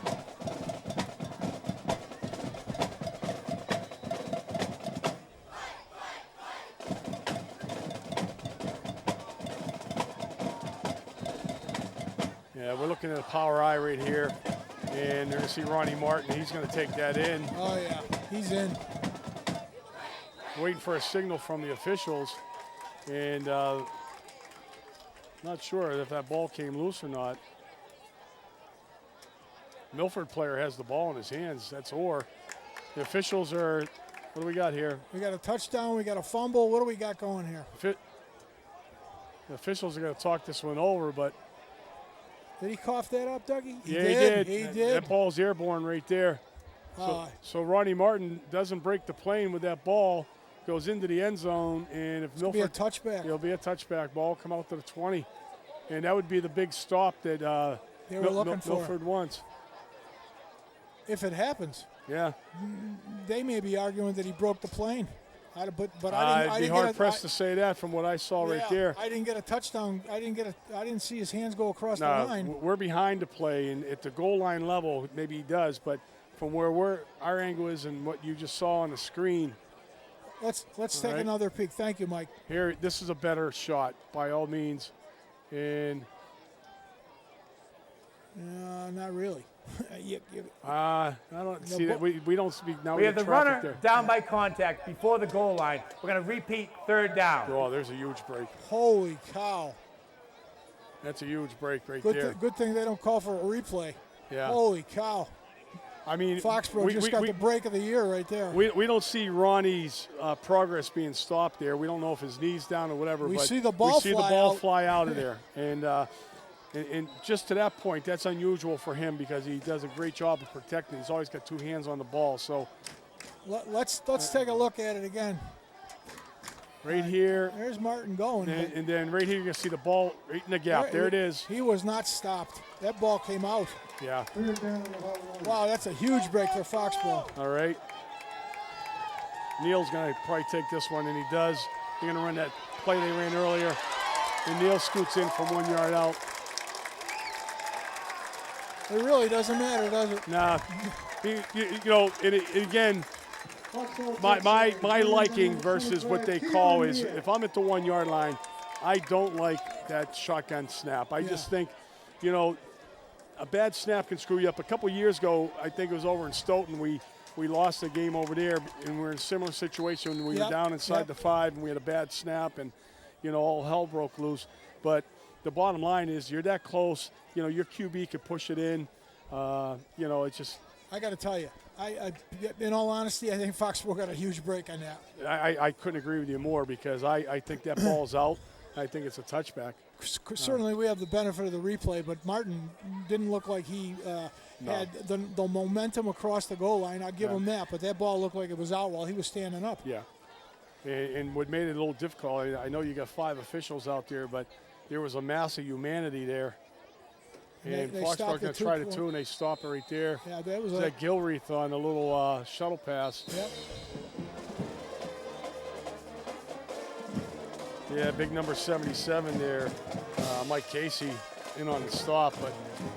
Yeah, we're getting a little chippy now. Yeah. So Foxborough doesn't get the point after, but does benefit from, I think a fortuitous call. Let's take a look at Neil right here. We saw this earlier when he scored, same play. Piece of cake right here. Yeah, motion right, comes back left. How can you not love this backfield?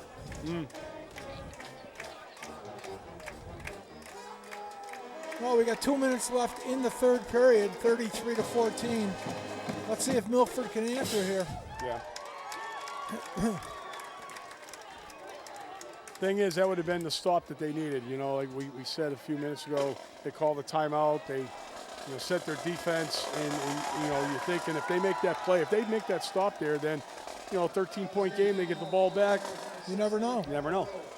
Now they got to dig out of a bigger hole once more. And Kyle will with another booming kick, and Rodriguez once again inside the 10, and he's got a seam up the middle. Wow, what a great tackle. Yeah. Oh, what do we got? We got almost sounded like we got an early whistle. Number 18 DeVellis made that play. again. DeVellis on the tackle. DeVellis has a nose for the ball, and you tell me that he didn't even start playing football till the B team, which is 7th grade, which is late in Foxborough. Yeah, it is. Let's take a look at this kid Rodriguez run. He's got a lot of return yardage tonight. I'll give him credit for that. Does. But great job by short DeVellis. tackling. DeBellis is right there. Brian, very good lacrosse player from what I understand as well. But he started off at the B level and has progressed, and he does have a nose for the ball, as you said, Frank. He loves the tackle. He loves the tackle. Milford, we're going to see Orr this time, and he gets nothing. Nice play by 79, the big boy. That's Hood, right, I believe. Yeah, Robert Hood. Robert Hood on the tackle. Nice job there, tripping him up. Orr gains 1. Milford now trying to hurry it up. They have to. They really can't huddle up here too much. If Hood stays over the center, just right on the nose of the center, and stays low, who's going to move him? I know I could. He's got to be 3 bills, easy. And he's got Fisher next to him, so. And again, they tied up, and that's Jackson. Jackson in the backfield. Get a little help from Connor Downs, but that's Jalen Jackson right there with a hit for a loss. Now let's take a peek at this. Look at that. He's a strong young man, too. Yep. Orr's looking up at him saying, come on, dude. Give me some slack. Yeah. So, there's the chart. Now we got a Husky up there, and we got something else below the Husky. Thanks, guys. Not sure what this is, but we got trips to the left side. This is a John Hearn special right here. And he's got pressure, and boom, there's a hit. You can see this one coming. Buzniak said, this kid's all mine right here. That's almost not fair to that receiver because he just had no idea that Buzzy was coming at him. Laid him out to dry. Oh, yeah. It was this Sawyer. Oh. Now Sawyer made a tackle similar earlier in the game. He made a good play himself, and now he's the unfortunate victim of that hit. So Lehane back to kick. No rush once again, and this one is not too bad, but it's going to take a bounce, and That's dangerous. That's dangerous. That is. What wild man grabbed that ball? That was Austin Ryan. I'm going to say that's on Gilreath right now. I could be wrong, but I think we got a late hit on Gilreath or hitting the back.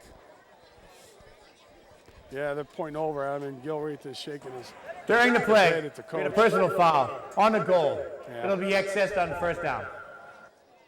So they're going to move that back. It's a dead ball foul, so Foxborough retains possession. They're just not going to have great field position. So that'll be push that ball inside the. Now it'll be inside the 17-yard line.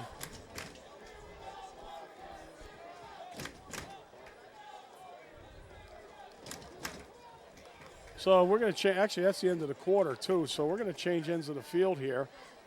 Foxborough with a 19-point lead in a very entertaining contest. Milford, a couple quick scores in the second quarter to make this a close ball game, but the Warrior offense has basically just been grinding all night long. Well over 200 yards in total offense, most of it on the ground. I don't know if you heard this either, but I was just in the restroom area. Canton is beating Stoughton at halftime, 20-8. Wow, that would be a huge plus for Foxborough, that's for sure. But it also tells you Canton has a decent team.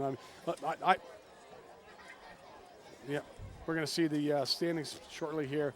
There you go. The column on the left is your Davenport Division records, and on the right is your overall records. And as you can see, Canton 3-1. This game last week, from what I understand, Canton had scored the tying touchdown, and the kids celebrated. He spiked the ball or did something. So then when they had to go for the conversion to tie the game up, it was moved 15 yards back, and they were unable to capitalize. That's too bad. Yeah. So here you go, Martin running hard again, and he's going to get knocked out of bounds, or does the task of doing that. A little help by Sawyer as well, but Martin gains about 5 yards coming to the near side. Right? And again, Ronnie always lowers that shoulder when he knows he's about to take a hit. He's got such a low center of gravity that he can take a hit and bounce. Mm-hmm. Timmy Mogan, another example. Yeah, exactly. You know, sometimes good things come in those smaller packages. Dave McDonald. Dave McDonald, Whoa. you mentioned him before. Yeah. All right, so Neal's in at the halfback, and there goes Ryan in motion. Ryan's going to take the handoff on a jet sweep. He's got D'Antona out there and Neal, and Austin Ryan picks up a first down. Again, Orr on the tackle for the Scarlet Hawks, but not until Foxborough picks up yet another first.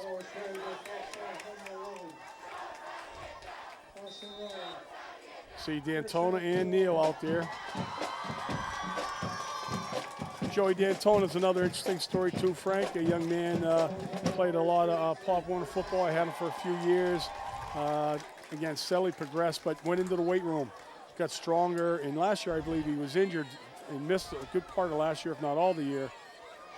Oh, he's having a good year this year. He is now. Here comes Neal, and Neal's got room to run, and he's still not down. Look at this. Boy, oh boy. That's a workhorse. That's not just a speed back right there. That's a workhorse. And he picks up 15 yards. Oh, he's a tough kid too. Yeah. He's more shifty than Martin, but boy, he's strong too, this kid. You'll see at the end here, he does the right thing. He puts both hands around this ball as he's going forward now. Look at this. Yeah. He knows what to do. And he's going to get a well-deserved blow right here. He's coming off her play as Martin checks back in. And Foxborough has another first down at their own 49-yard line, and on the go once again.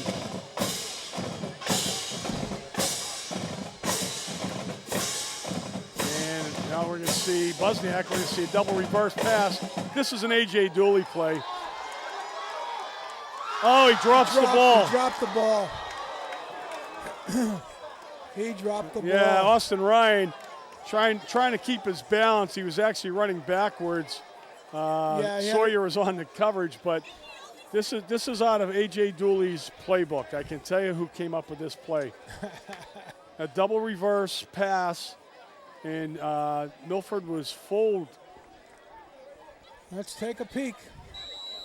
Here's Buzniak to Rogers, and actually Nolan Rogers doesn't get a good chance to step into that. And credit, he didn't drop the ball. He was tipped. It was tipped. Yeah, it looked like it was tipped by Rodriguez. Rodriguez, number 12, got his hand back in there. So, yeah, Austin Ryan was fighting to try and keep his balance, but Rodriguez was the one who actually deflected it. Yeah, the ball hung up a little bit.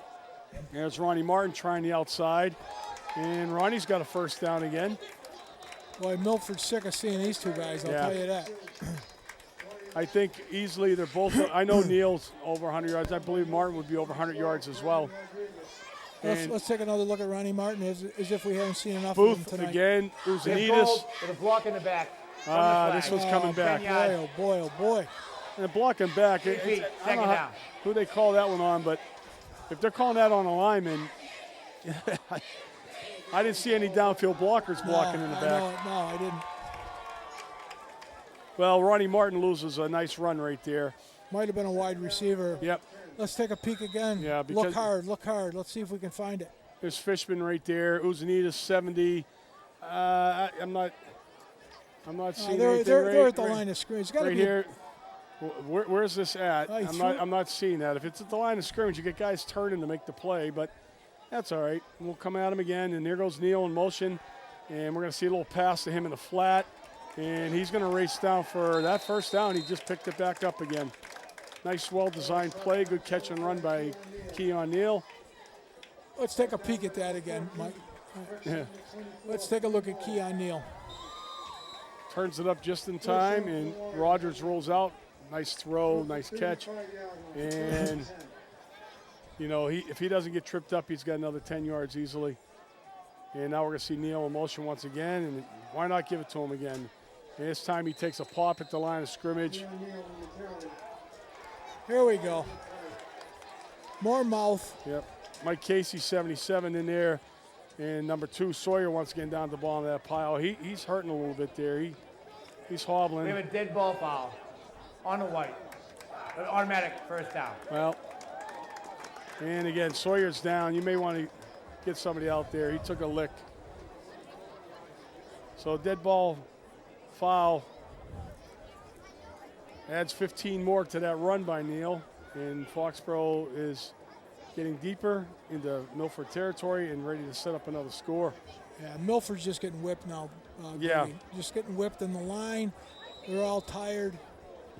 I think to your point earlier, Frank, when you said that, you saw us eventually wearing them down, absolutely true. You called this game before it even started. You told us about the 3 players, the skill sets that they had, how exciting they were.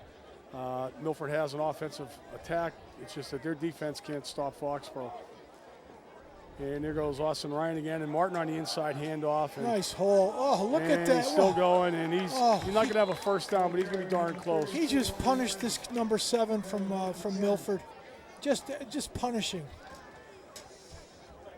They got him sick of seeing him. Watch this hit.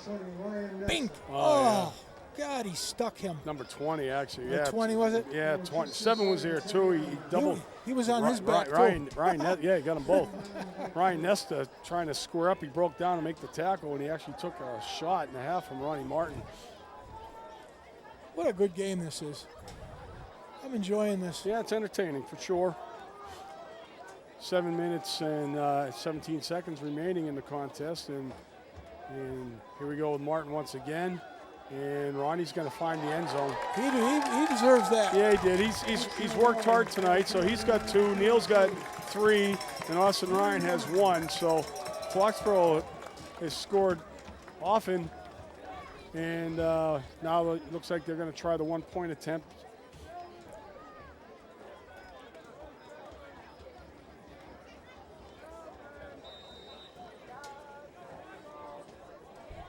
Uh, 180? 288. 288 rushing for 280. Yep. So that's a lot of yards. Frank, do you have a breakdown on that? I mean, that's 280 yards in total offense is a lot. 280 yards in rushing is incredible. And again, that's a lot of rushing in a football game in high school. Look at Fishman. Yeah, Fishman. These guys are into the Milford defenders. I mean, when I try to instruct my young players, I always tell them to get inside those shoulder pads. Yeah. You know, there's holding on every play, but you can get away with it if you do it the right way and use your legs to drive. And this line has just been really, really solid tonight. Yeah, they've earned this game, this offensive line. Yeah, tonight. there's game balls right there for those young men because these backs, as good as they are, they're getting a lot of help from that offensive line. Oh, sure. The backs get all the accolades. The quarterbacks, the wide receivers, they get all the juice. But I'll tell you what, the offensive line here tonight has earned every bit of it. Yeah. So now we're going to see Will tee it up again. And as always, we got Orr and Rodriguez. Money's on Rodriguez getting this return again. And this is a shank kick. And, here we're bumbling it. Rodriguez somehow didn't end up with it. Number 10 did. And that's Dylan Tavano. He gets no return. A little squib type of kick, pooch kick by Kyle Will.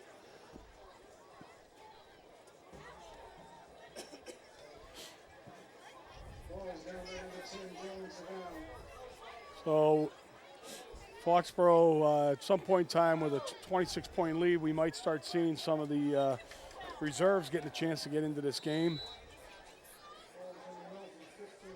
Milford's at their own 25-yard line.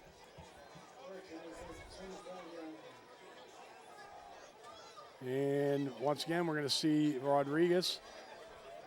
And he's swarmed under. DeVellis is there, Downs is there, Liam White. Three young men, a slew of tackles by that trio tonight.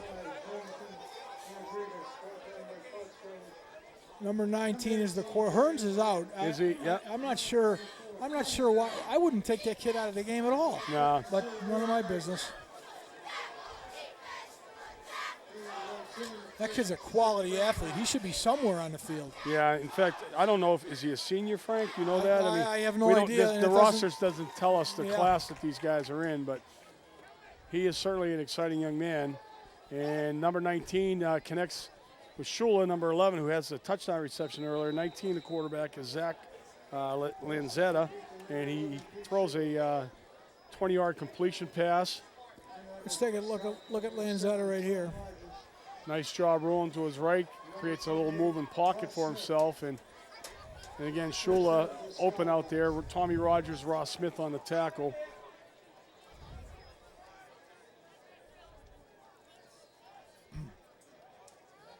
Once again, we're going to see Rodriguez with the carry. And once again, we're going to see Pond and DeVellis and Laval, number 21, getting his nose in there.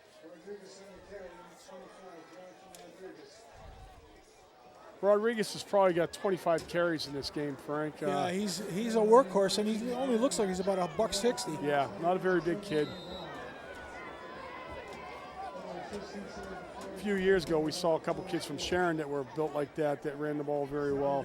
Asnes was one of them. I forget the other young man's name, but yeah, I they remember took them to a Super Bowl. That's right, Brad Asnes. I remember that kid. He was a tough little kid. Yeah, he was, and there was another back that was in there with him. Can't remember his name for the life of me right now, but they basically carried that team through the Hawk-Mock small division and then into the Super Bowl, which I think a lot of us in our lifetime would have never guessed that Sharon would have won a Super Bowl. Well, that was the old adage, when hell freezes over. Yeah. Pretty darn close. Yeah. I remember that year. They had number 40 was the linebacker. I can't remember the young man's name, but he was the MVP in the Hockomock League.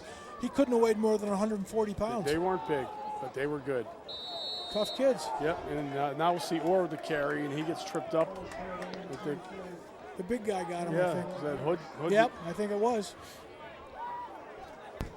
So now we're going to see some, it's 4th and 7, we're going to see some fresh jerseys coming into the game for Foxborough. As Ian Sangster got credited with that tackle. And Lahane's got, again, no rush on him. A decent kick. Get away from it. Get away from it. Get up. There we go. Jake Pond living life on the edge. And there's a flag behind the play, so this is coming back. That's coming back, blocking the back. Yeah, it is. Jake Pond just feeling a little frisky tonight. Yeah, he wants to run that ball. had a great After the return punt, at the end of the big half goal, that we'll really walk in the what back. Foxborough 10 needed yards, first down. to give them that cushion that we would only been up by 1 touchdown going into halftime, and That's Vaughn right. runs that kickoff back and sets us up for the score just before the half ends. We've had some nice games here tonight from Smith, from Downs. What's his name? Liam Whiting's had a good game. Liam Whiting. Develops. We haven't mentioned them all the time, but they're in on every play. A lot of these, there's 4 kids on every play, on every tackle, especially on the outside of the tackle. Yeah, they do a really good job, and like you said, you could credit 4 kids almost on every tackle. Every play, yeah. And that's a defensive coach's dream. Sure. He doesn't want that one-on-one tackle out there because too many bad things can happen. That's right.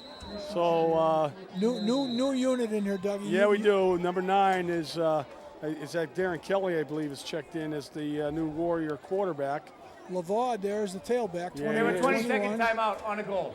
All right, Foxborough takes a 20-second timeout to get their lineup squared away here. Yeah, with number 30 checking in right there, coming in a little late is Trey Garini.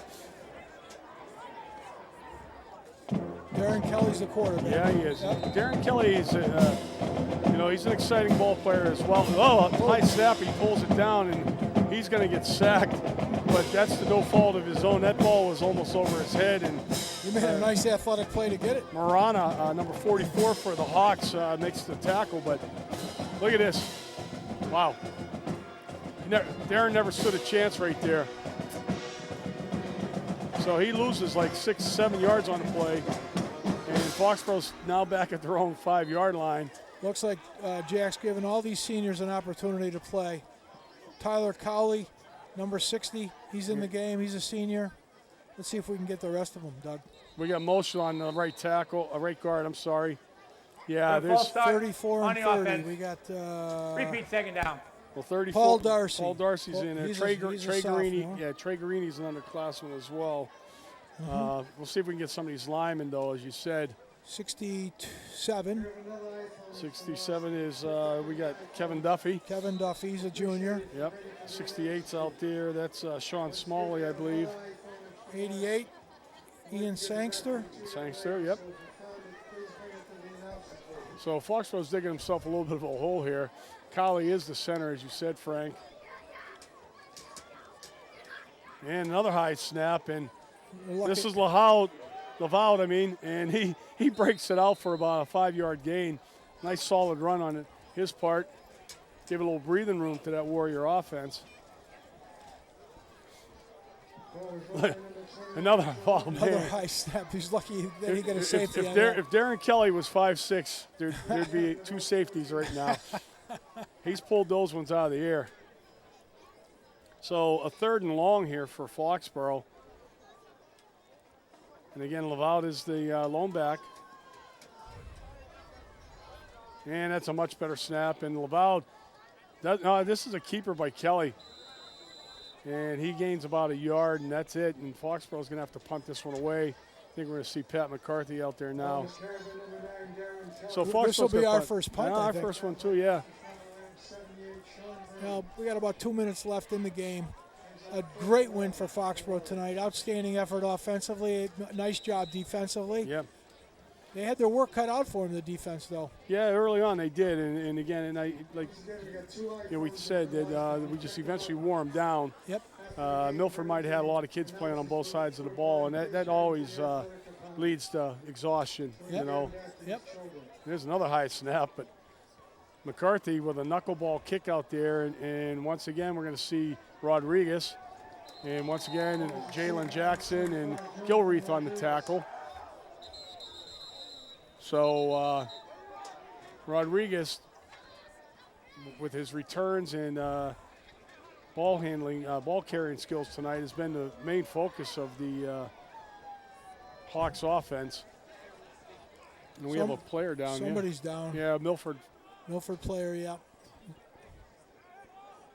But if in fact Stoughton does lose tonight to Canton, Which is interesting, too, because they're Thanksgiving Day rivals as well. This is part of the weird thing about how this schedule works out. So normally they wouldn't face each other until Thanksgiving, and they will play each other again on Thanksgiving. Yep. So Canton could be doing us a favor by putting a blemish on Stoughton's record, and Foxborough would then take sole possession of the Davenport division. There's again, this is why it's big. If Stoughton does lose tonight, Foxborough will ascend to the top spot with a big showdown next week with Canton. They can't look past Canton to Stoughton.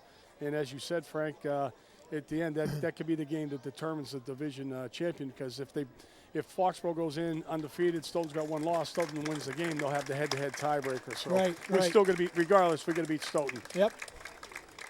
So it looks like the young man's okay. And then the whole crazy.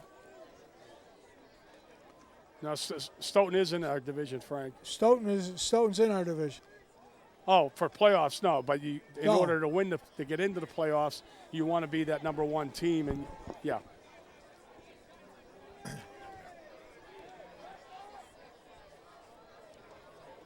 We want to be the Davenport Division champions of the Hawk. I mean, it carries a lot more prestige with it, and then the whole crazy playoff thing starts, and you don't know who the heck you're going to be playing. So Foxborough calls a timeout on defense to get reset here. Full timeout on the goal. I'm actually hoping that this playoff format gets scrapped after this year. I mean, I'm right with you, Doug. I don't understand why they did it. I can't help but think it's about money, and the MIA, they say it's about getting more teams involved and everything like that, but it just seems like it's watering down everything. I think if you really want to try and do something with it, you go back to the old rating system like they had in the 70s, 80s, and maybe even into the early 90s. I'm not sure. I know the 70s and 80s, and that's when only 2 teams went in and you had your Super Bowl. You could go to a 9-game schedule versus a 10 or 11-game schedule, and then go to maybe 4 or 8 teams in your division. Right. That would kind of make sense, but they got south, southeast, southwest, northwest. I mean, it really gets diluted down, and when you see a team like last year, Sharon with a losing record getting in, and Foxborough with a winning record being left out, it doesn't make sense. So, maybe it gets tweaked. It's nice seeing more teams involved, but they don't need as many as they're bringing in either. And we get a motion or something here. The other thing that kind of stinks about it is if you're a team like last year where unfortunately we didn't make it, then you're getting some weird schedule teams that you're playing against. We did some traveling last year, teams we normally wouldn't play against. Or you get 6 people in the stands. It's just the way that they've broken this. You want to see the North Attleboroughs. Yeah. I want to see King Philip. Yeah. I want the old league back. One of the biggest rivalries in this area besides Foxborough-Mansfield is Foxborough-North Attleboro. Exactly. And they don't play. And it really hurts the kids. And we got a nice little run here. 19, forget his name again, it's Lanzetta. But you got kids from the time they're 7 years old playing against North Attleboro. They look at it as the biggest game of their Pop Warner schedule, and it will be this year for us again. It's the last game of our regular season. And then you get to high school now and you don't play them. It's a game that you mark down in July and say, I can't wait till October 15th to play North Attleboro. I agree, Frank. You coach for it, you play for it. I mean, it's disheartening. Yeah, and now with KP being a strong program, all the years that they were down and we had our way with them, they finally have a nice, solid program. It's good competition that you'd like to play. And we're going to get a touchdown here. Yeah, a touchdown Number by Milford. 4. Nice run. Now this is going to be the killer. Nyleek Feaster, who's a Foxborough kid that moved to Milford. Really? Nyleek was playing for Foxborough last year. He's now playing for Milford. Good for him. So I'm thinking some of the Foxborough kids are actually kind of happy for Nyleek right there. Good for him. Unfortunately, the family, he moved out of Foxborough, and we lost a talented young man right there as well. But, yeah, good for him. Was he a sophomore now? I think he may be a junior. Junior? Yeah.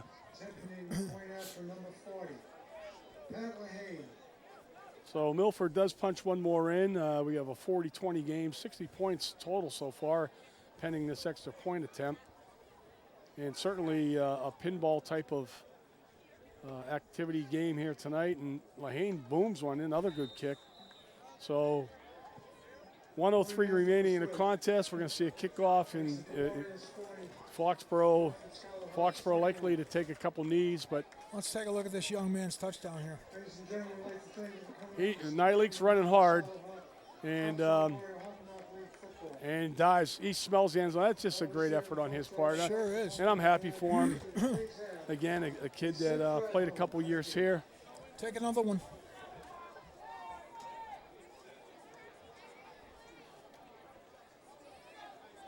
Rest assured, some of you guys, you're going to see this kid again on Monday when the JVs match up. How they doing? The JVs I'm not sure about, to tell you the truth. I just know the freshmen from following a couple of their games. But JV does have a talented team as well. Again, you got the two quarterbacks. You have Clegg and Kelly there, and you got a host of They split the game? I think they probably do. And there's just talent there. There's some depth, and even this year when we graduate these 42 seniors, the thing to remember is that it's not 42 starters. Right. You probably have, of those kids, 11 of those 42 that get a lot of action, maybe another half dozen that get a decent amount of action, but there's 20 kids that are role players, and that's just the way it is. Yep. It's a credit to the kids for sticking it out, because it sure is. Nothing worse than working all week in practice and then getting into a game and it's a close game, you don't get a chance to get in. That's you right. know, and tonight they've had a chance. Coach has been able to put some in, and that's a great thing. So we're going to see a little onside. No, we're just going to see a pooch kick, and actually it could work to their advantage. All right, we got 1 minute left in the game. Yeah. Who came up with that at the bottom of that pile there? Number 4 for Foxborough is Connor McNamara. Was able to recover that short kick. So basically, take 2 knees here and get out of here so nobody gets hurt.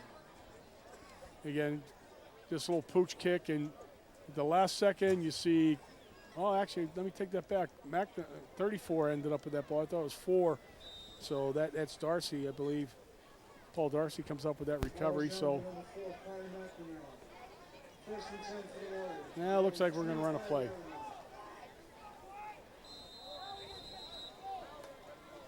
Well, what are we missing? We got another timeout. Full timeout on the goal.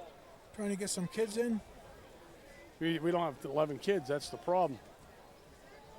And I think one of them is your center. Tough to get going without that. Yeah, Tyler Colley. We got him playing right tackle. All right, slide him in there or something like that. But here comes another guy. Maybe we had 9 guys. That's even worse.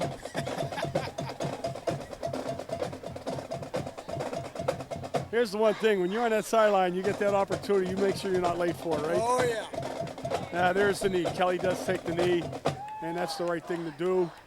So he might have to take one more, and this game will be over.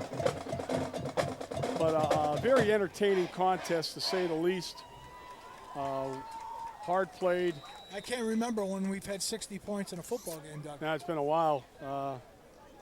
That's for sure. And certainly Foxborough has the weapons to put up big numbers. We saw it against Oliver Ames. Next week we'll see how things pan out against Canton. A much improved Canton program. Yep.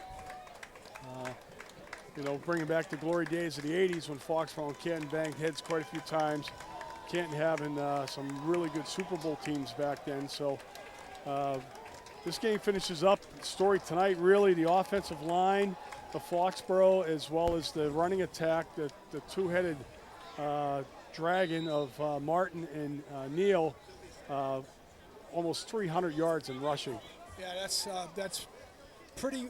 It's a credit to the offensive line. We talked a lot about them tonight, and they deserved it. Yeah, sure did. And as they walk through the line and shake hands, I think another upside, of course, is you had no serious injuries here. Like we said, we lost Mark Wilson last week. Hopefully next week we'll get an update on him, see how he's doing. All right, we just heard 341 yards of total offense by the Warriors tonight. Just a remarkable amount of offense. I just got word that Stoughton's getting beat 25-22 with 8 minutes left in the game. All right, so they've closed the gap. So that makes things a little interesting. Stoughton certainly not giving up, and again, a tough opponent, but Canton to throw up 25 on a Greg Burke team, right? Burke, a great defensive coach, right? Oh, yeah. And we'll see we'll see that Stoughton team. We got another Foxborough deal with that offensive coordinator Brian Carew. Yeah. So we're littered all over the league. Yeah, we are. And so here you are tonight, Foxborough 40 and Milford 21, and we'll be back here next week for the Canton matchup, and then we'll see what happens after that. We will at least have one more home game, so K-Weight will at least have 2 more on the agenda for you, so you get to listen to Frank and I babble a little bit more. But thanks everyone for tuning in tonight. Thanks to our crew down there. As always, a great job, the men and women working for Cable 8. The band, once again, good job. Everybody, cheerleaders. So have a good night, everybody. Right, Frank? We'll see you next week. We'll see you next week.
Thank you for watching this Cable 8 sports coverage of the 2014 football season.